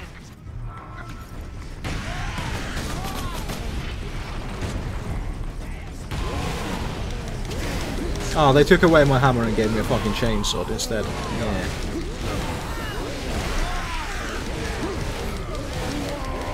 Oh man, I'm going to be seeing some face-melting riffs next weekend. Are you? Yeah. I'm going to be at Bloodstock and Megadeth are playing, and Dave Mustaine is the original face-melting riffs guy. Also the man who looks like he's got noodle for hair. Yeah, and looks like he's taking really painful shit whenever he's playing a guitar solo. Oh, this is true. He does look like that. Never forget, never forgive. He might in fact be. You don't know. You just don't know. just unseen, there's just like behind him someone jamming a really large butt plug up his ass every time he starts playing. That's the grimacy face of someone having their sphincter stretched beyond the point that they're comfortable with. Just to block the shit. Why am I? Why are you like this? What in your life happened to make you like this? Oh no, I'm just a bit special. Were you molested by Woodsy the Owl? Molested by what? Woodsy the Owl. Woodsy the Owl? No. What the fuck is Woodsy the Owl? Well, it's the person who molested Mr. Mackey. Oh. Which is why he became a hoarder. Oh, that's not very good. That's a very on point South Park reference there. Hmm. Only in death does duty end. I'm currently in this section. I'm dominating sucking. Coming, Lieutenant. Valkyrie 2 is down. I require immediate transport. We're on approach, Captain.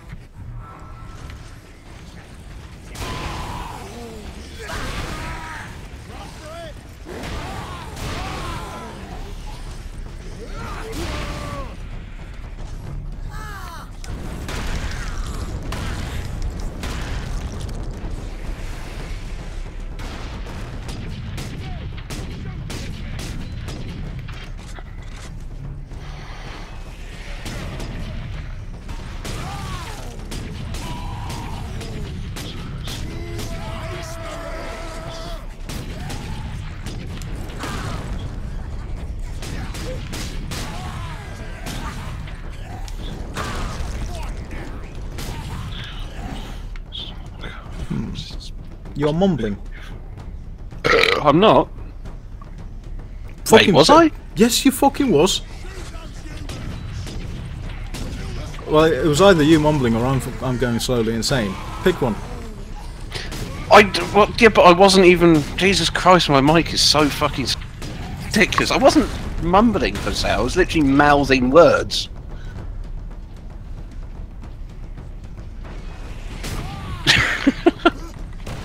Yeah, this is the Sennheiser fucking hear elephants think microphone. Ah, yeah, that would be why, because it's turned itself up to 11 again.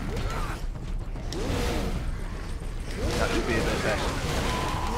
Well, it is currently a little bit quiet. Yeah, for some reason there's certain games that I play. It just jacks the Windows mic activation up to max every time you open it. Like for example, Counter-Strike. Yeah, but I haven't played that in weeks, so I don't know what's doing it now. Must be pissed up Geldof. Could be. Maybe it's Maybelline. Maybe she was born with it, maybe it's surgery. Maybe she was born with it, maybe it's some kind of disfiguring skin disease. Valkyrie on approach. What is the Inquisitor's status? The remainder of the squadron has escorted his craft to the outskirts of the Kalkis facility. Very good. Well, so after the abrupt horde section, I got an abrupt. Well, no. After the abrupt on-rail shooter section, I got an abrupt horde defense section. Oh no! This game has everything. Good luck, Lieutenant. Except, you know, coherency, sense. Where is it? The device is secure. What are you waiting for then? Further delay is intolerable. Yes, come. We've no time to waste. Dum, dum, dum, dum, dum, dum, dum.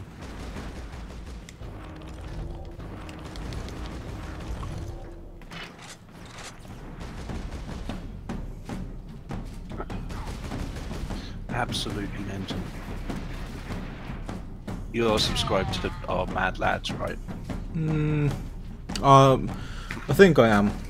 You should be. No, I It's don't. British people doing absolutely mental things. Mad Lads. Like sitting on the floor.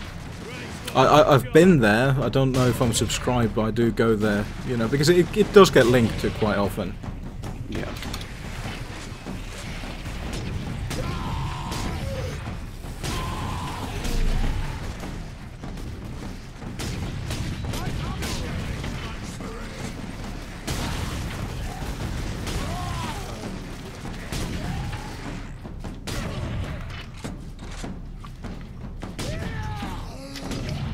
What happened to shitty watercolour anyway?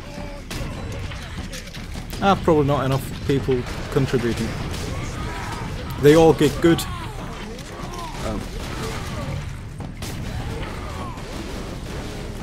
Now they're all mods over at our Draw Me.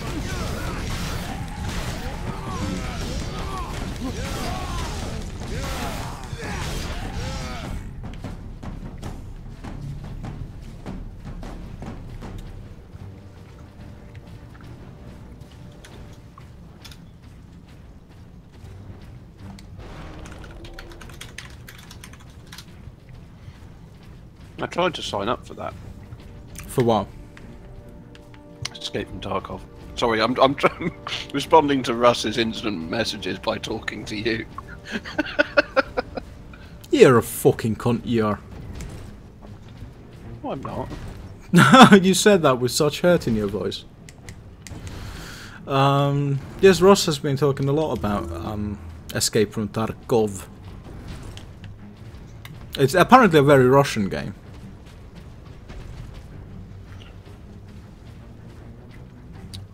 Yeah. That is all.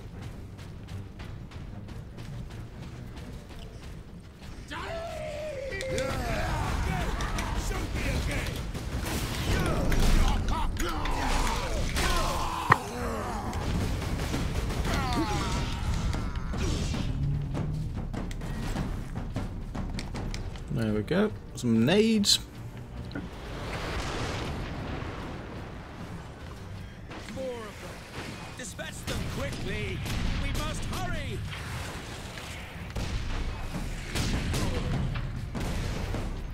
Kill the Spacemarine.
Are you having success?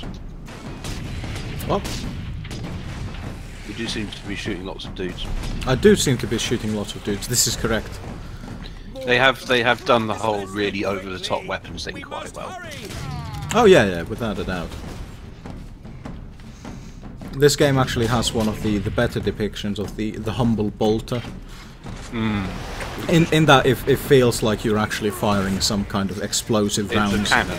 Yeah, it's a fucking grenade launcher and not a assault rifle. Yeah.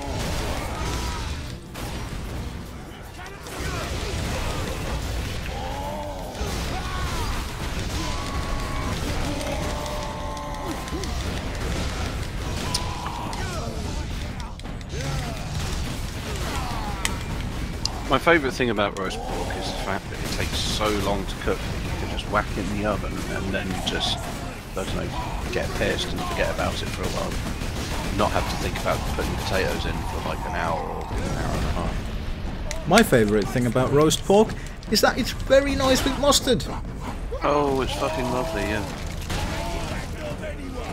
What I'm going to be doing is covering it in a shitload of salt after scoring the skin loads with my new craft knife that I also used to shave skin off my foot, but I'm not going to tell the people I'm cooking for that because for obvious reasons. I'm going to wash it first.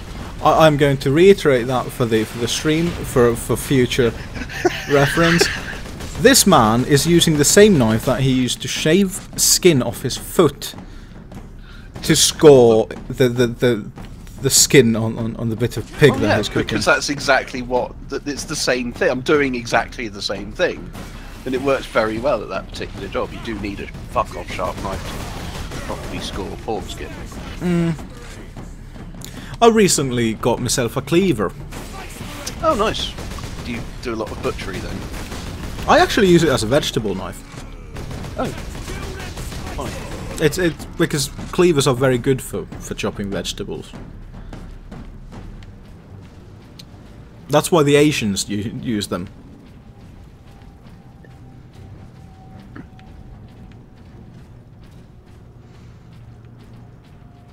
Besides, I've always wanted a cleaver. I think everyone has at some point wanted a cleaver. Can we get around the bulk of these orcs? Yes, perhaps. My research produces a minimal waste, so the facility's sluiceways should be accessible. Lead the way.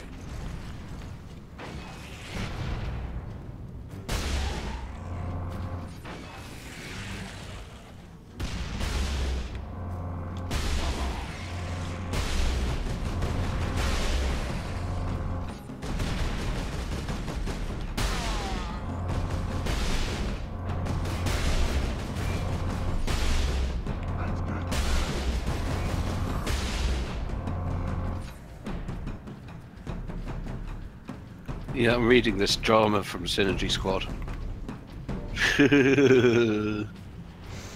I should apply for Synergy Squad. No, I don't.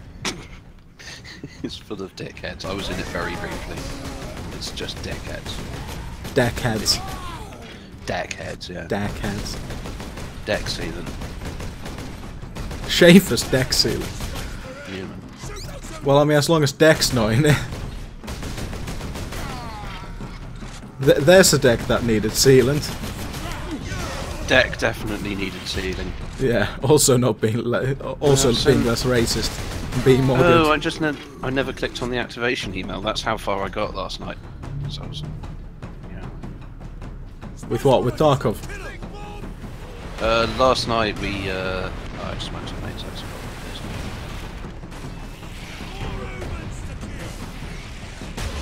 There it is, registration. Escape from Tarkov. There we go, my account is activated. Yeah, I don't know if you've been watching videos of it, but it looks absolutely top. Well, I was actually the one who brought it to Ross's attention originally.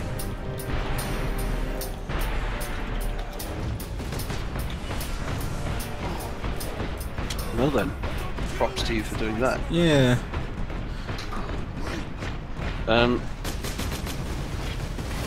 Oh, I need to pre-order it, okay.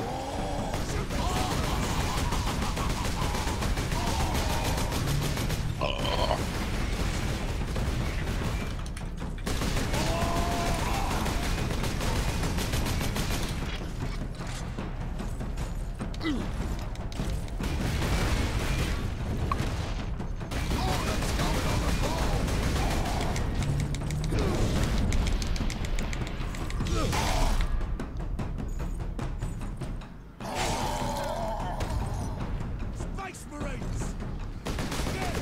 Is the beta still going, do you know?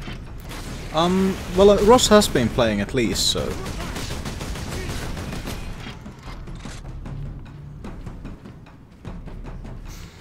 I have kind of pawned off the responsibility of looking after Tarkov to Ross, since he got excited or interested in it. Oh. So, but he has been playing, so I assume it is still going, you know. Probably will be until it actually drops, to be honest.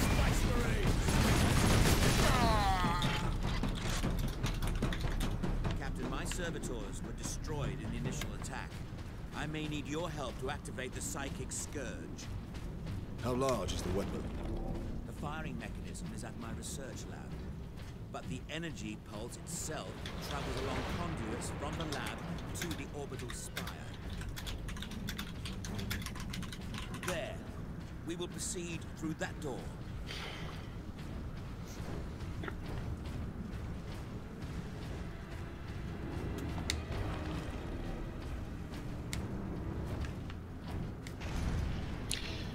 Yeah, fuck it.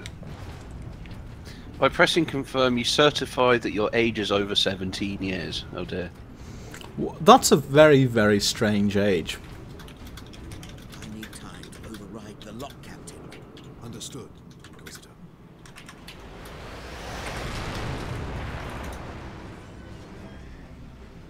Shoot those humans!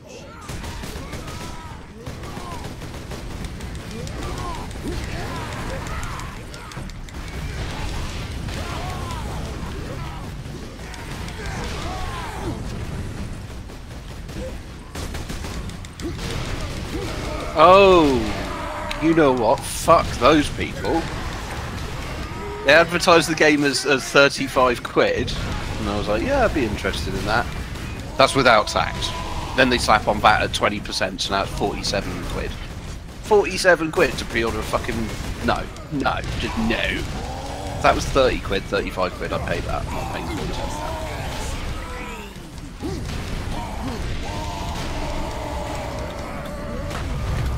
That's a bit weird, you know. That would be something that you'd have thought that Ross would have mentioned it. Yeah.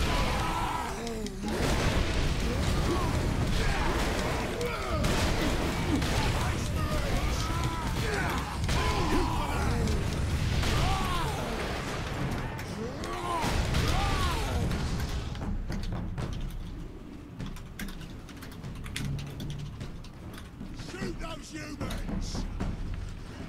Those Spacemarine!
To be a ground to space transport.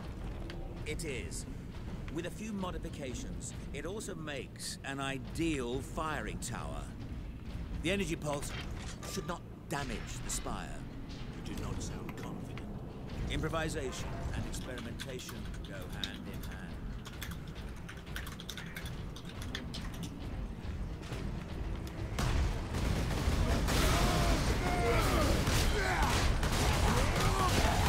We haven't played any more of that other horrible, difficult game. Rising Storm. Yeah. Oh, I have. I like it. It's fun. It's difficult as fuck, but it's fun. Also, apparently, Escape from Tarkov is more difficult than the difficult game.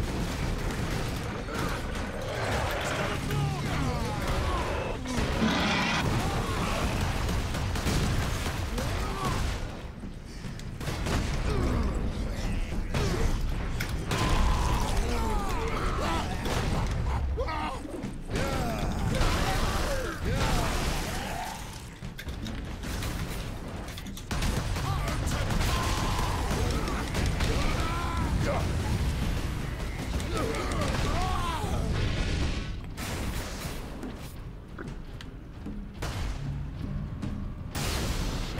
do actually need to start cooking. Fuck.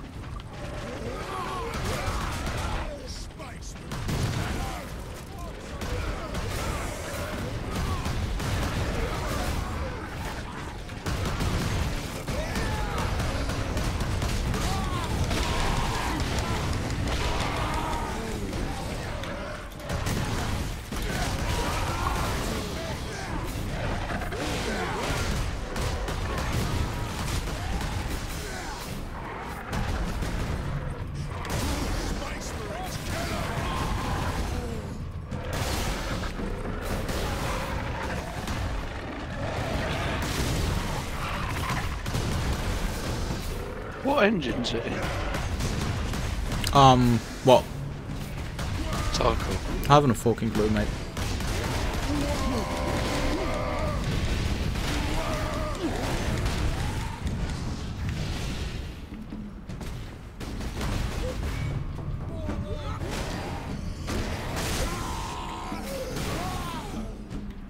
It's not source mod.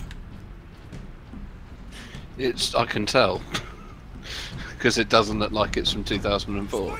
Yeah, see that's the help that I can give you. It's not a source mod. Okay.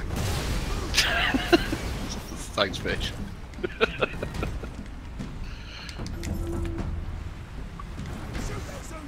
Probably isn't Unreal 2 either. It's definitely not Unreal 2. See, I'm helping. I'm helping! I'm helping. The goggles do nothing and neither do I.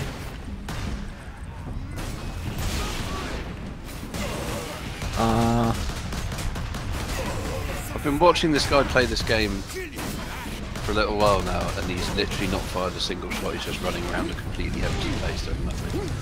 This isn't really something. Well, according to Ross, it is the best to kind of scavenge and avoid getting shot. Also, there is a man called Steve Elston currently in the chat who wants you to touch them. Oh, that's fucking, that's so sharp. I'm gonna come and make noises at him. Noises. Oh no, I'm just gonna type. Oh.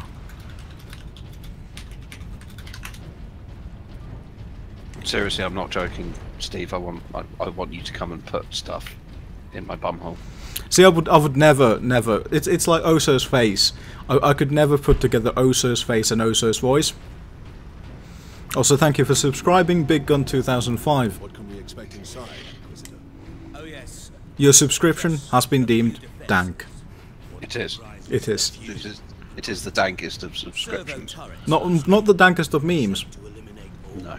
No. Set to eliminate anything with the misfortune It would be a stretch to call the subscription a meme. This is true. To spin it. However, how about those channels whose only purpose for being is to, you know, accrue as many subscriptions as possible? You know, to make money. No, not even necessarily that, but there are channels that were made basically just to get them to a certain amount of subscribers, like a channel with no content, and the whole meme behind it was to get it to 1 million subscribers, stuff like that. Right, okay. See, I think that has some mimetic qualities to it.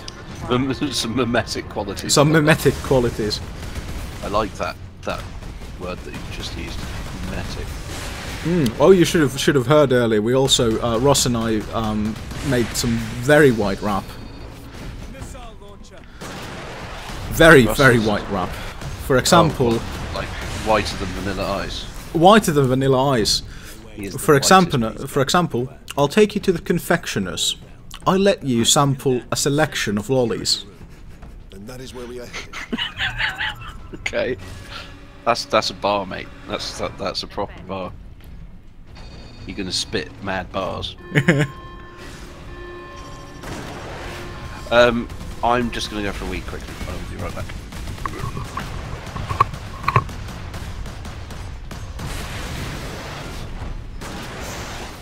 Gone for one of the older Nintendo consoles.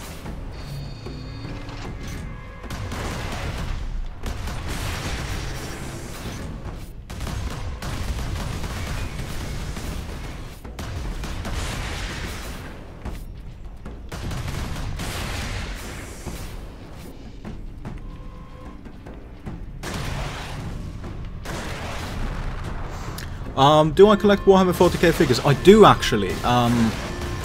I have an army of salamanders and, well, my personal army is rather a large group of salamanders, and then I have an allied detachment of blood angels. But in addition to that, I've also painted some other and collected other figures. For example, I've got the new Magnus the Red figure, for example, and in addition to that I've also got the new Rowboat Girlyman figure, even though those are in no way something that will ever be used in an army of mine. They are still... Actually, Magnus the Red, I do have this pipe dream of actually making a Thousand Sons army as well, but for now it's... my chosen chapter is the Salamanders. Bro tier. Yeah.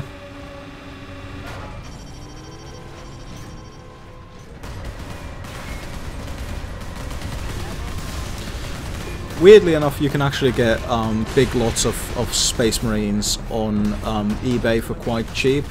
The only problem is that quite often you'll be buying someone else's old collection, and if they are painted shit or they're just painted the wrong army, you are going to have to buy, or you're going to have to strip the paint, and stripping the paint from plastic figures is very, very fucking annoying.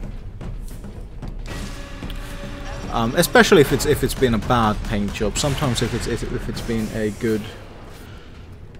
good paint job, then you can just kind of paint over, depending on what the paint scheme's been, and do like subtle corrections if it is the correct paint scheme, but for example it's lacking in some way.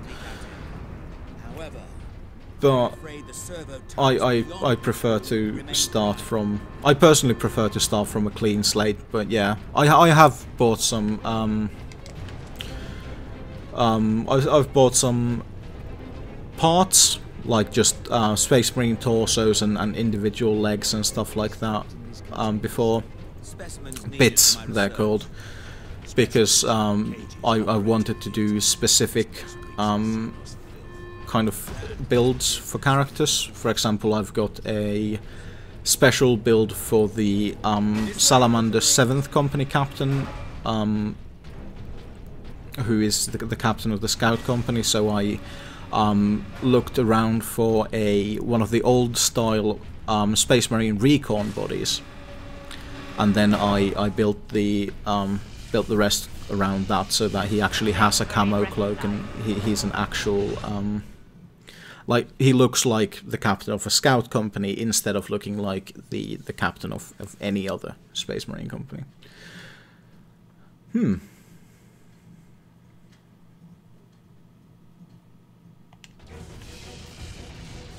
Brilliant, new bolter. The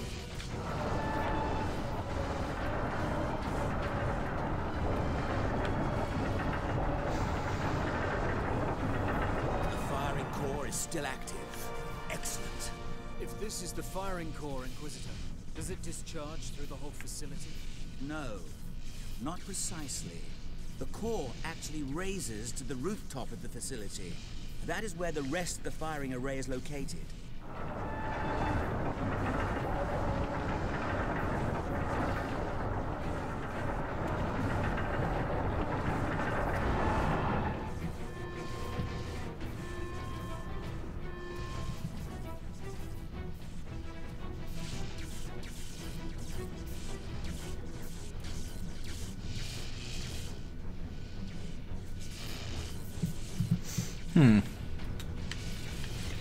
Right, onwards and upwards for about 20 more minutes.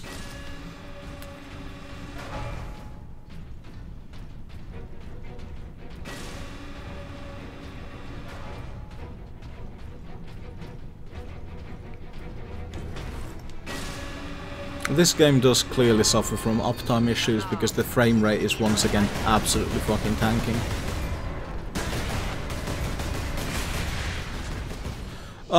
Should you get a dreadnought? Probably depends on what you are kind of what you want to do with your army. But I do like dreadnoughts. I have a dreadnought. Dreadnoughts are a solid elite choice. They're a little bit susceptible to enemy fire because they tend to draw attention to them, but they're very good if you can get them close to the enemy. So keep that in mind. Welcome Spack. Did you have a good Wii U? I did. It was great. I also explained the concept of meat crayon to my flatmates because they suggested that I drive to the shop in a t-shirt and shorts, and I explained what a meat crayon is, and they went, "Oh, fuck that." That sounds like a very, very, very horrible thing to happen if you fall down on a bike. Mate, I've seen videos where someone's come off their bike at like 40 miles an hour and you can see the bones in their legs. Yeah. It's all just grated off. Ah. You know that like extra like grippy tarmac you sometimes get that's like super non-slip, and you come off and you slide across that at 40 miles an hour. It's literally like sliding over a cheese grater. Well, that's put me right off me dinner.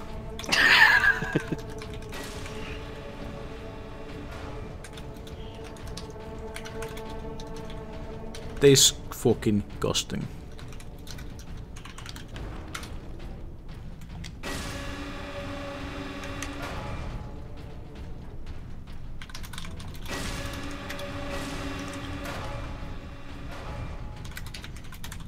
There. The command room is beyond those doors.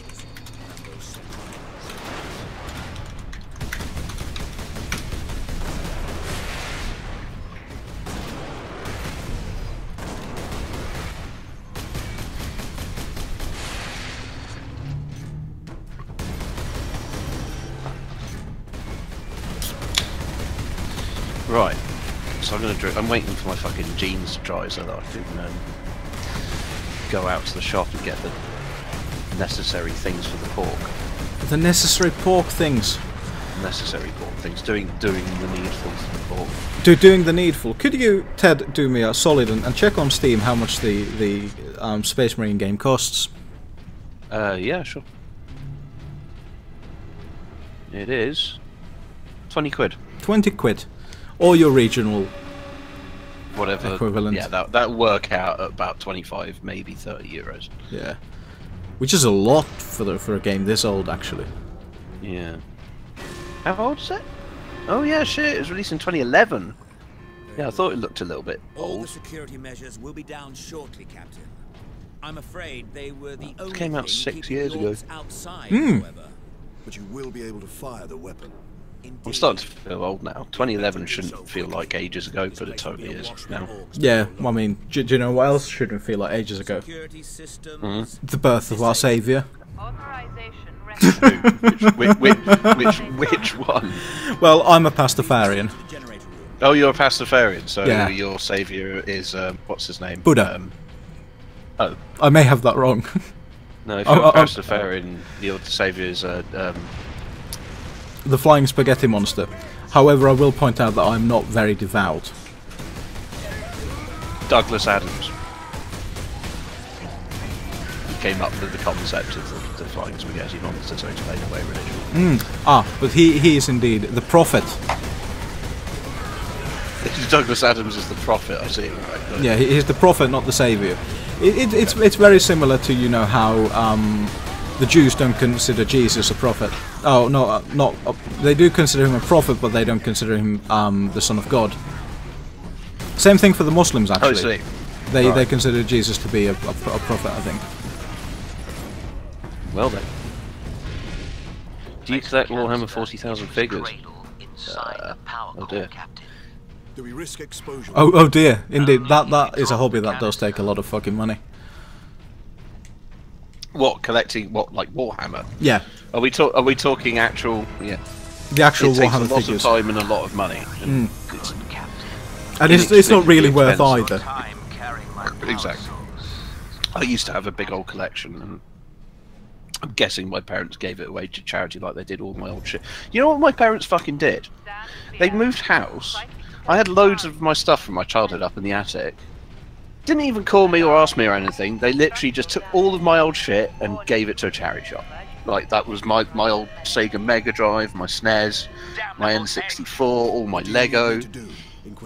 And they all just... I just went into the attic one day and I was like, well, where's all my stuff gone? And they're like, oh, we gave it all to charity. I was like, what? Yeah, we gave it to charity. You didn't want it anymore. What do you mean I didn't want... I absolutely went mental at them.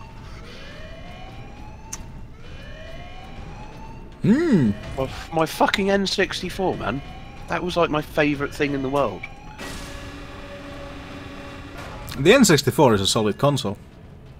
Yeah.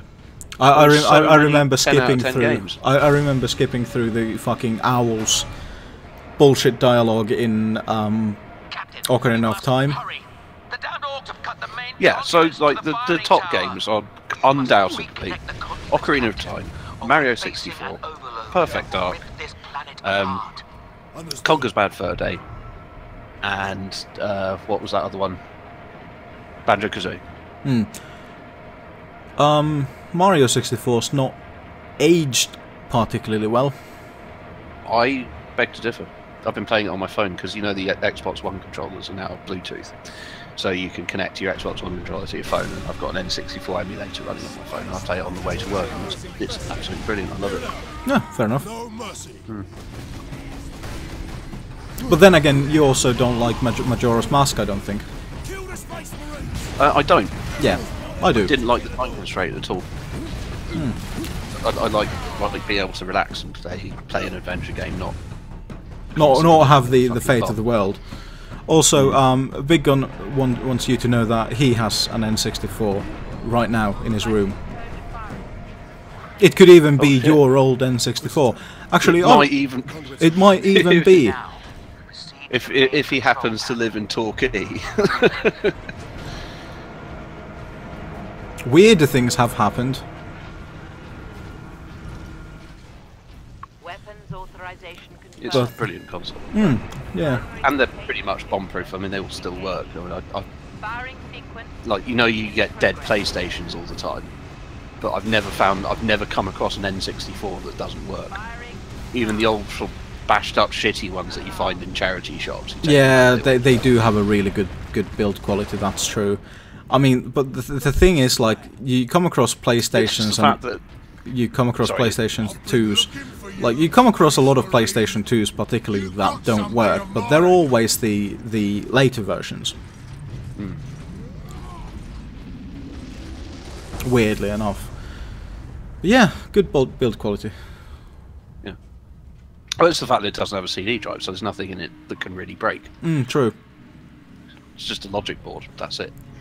One of the problems that I've found, though, is the controllers sometimes do get a little bit... Oh yeah, the analog stick gets all fucked up. The analog stick gets all jiggly. Yeah. Why didn't it work? Did you see the video that Microsoft published of the testing that they did on their the new Xbox One controller? They had like they had the pad just sitting in like a vice, and there's a machine with the like a pokey finger thing that just spins round and just makes the analog stick spin round, back and forth, up and down constantly for hours and hours and hours, and they let it run for a few thousand hours apparently, and it took it off and it was fine. It's good that they do the stress testing. It's actually good that they show how they do the stress testing, because that, you know. Yeah.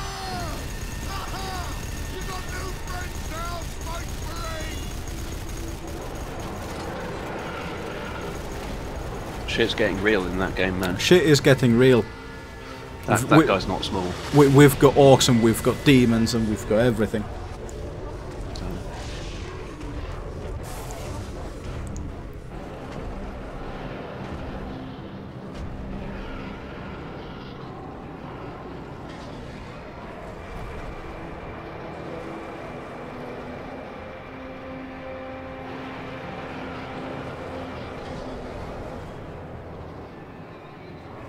Inquisitor!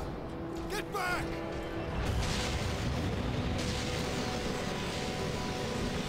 How heroic. Drogon!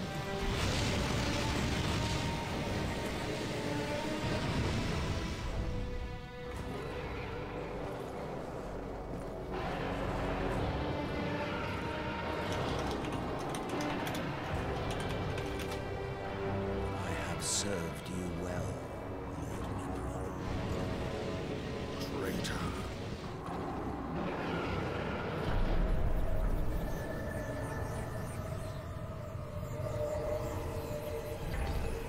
Yeah, maybe he shouldn't have been driving that fast down a road that was that shitty.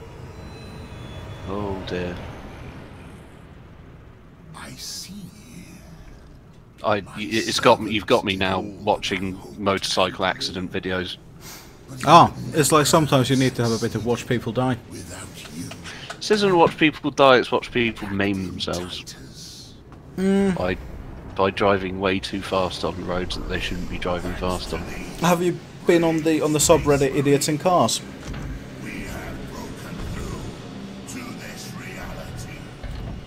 Because see that is a quality bit of shit. That Idiots in Cars, yeah. Idiots in Cars, yeah. I do like that side. It's good. I just happened to glance over and I noticed that we've actually got McBonus in this channel as well now. Yes. That means he's got pizza. I pelinked in. He did. I don't get the pelinks if I'm streaming. I've just had to look at Idiots in Cars as well. Idiots! What pizza did you get?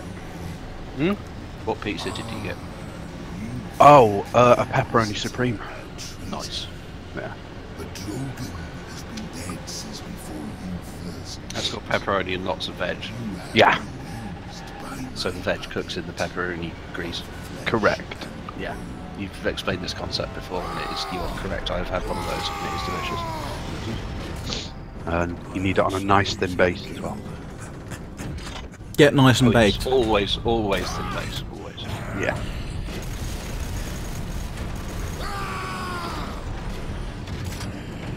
I need to stop watching these videos because it's going to make me super paranoid. What, Idiots in Cars? No, just on YouTube, watching people have motorcycle accidents, and this one is actually the driver's fault. Emperor, protect us. Guy cuts him off. He's going down the road at about 60 miles an hour. Driver just turns in front of him. He slams straight into the side of the car and smashes the window. Nice. Well, that is 3 hours and 55 minutes, but this is actually a very good place to end. So the stream will be coming to a close now. Oh no. I know, right? We're going to disappoint our 7 people watching. 7 people? Yeah, I know. Oh no, it's 6 now. Someone's quit already. See, no one's disappointed. Everyone's just waiting to get. You know, it's like Dara O'Brien jokes on stage that he's only gonna like step off the stage for a moment because he fucking knows that in London, if he goes backstage expecting an encore, he's not gonna fucking get it because you fuckers have got your Oyster cards in your hands already. Yeah. So, anyway, that has been the stream. Thank you to the co-hosts of the day, McBonus and Ted. Well intended. Thank you, dear watchers or listeners or whatever you're doing. Indeed, whatever are you doing?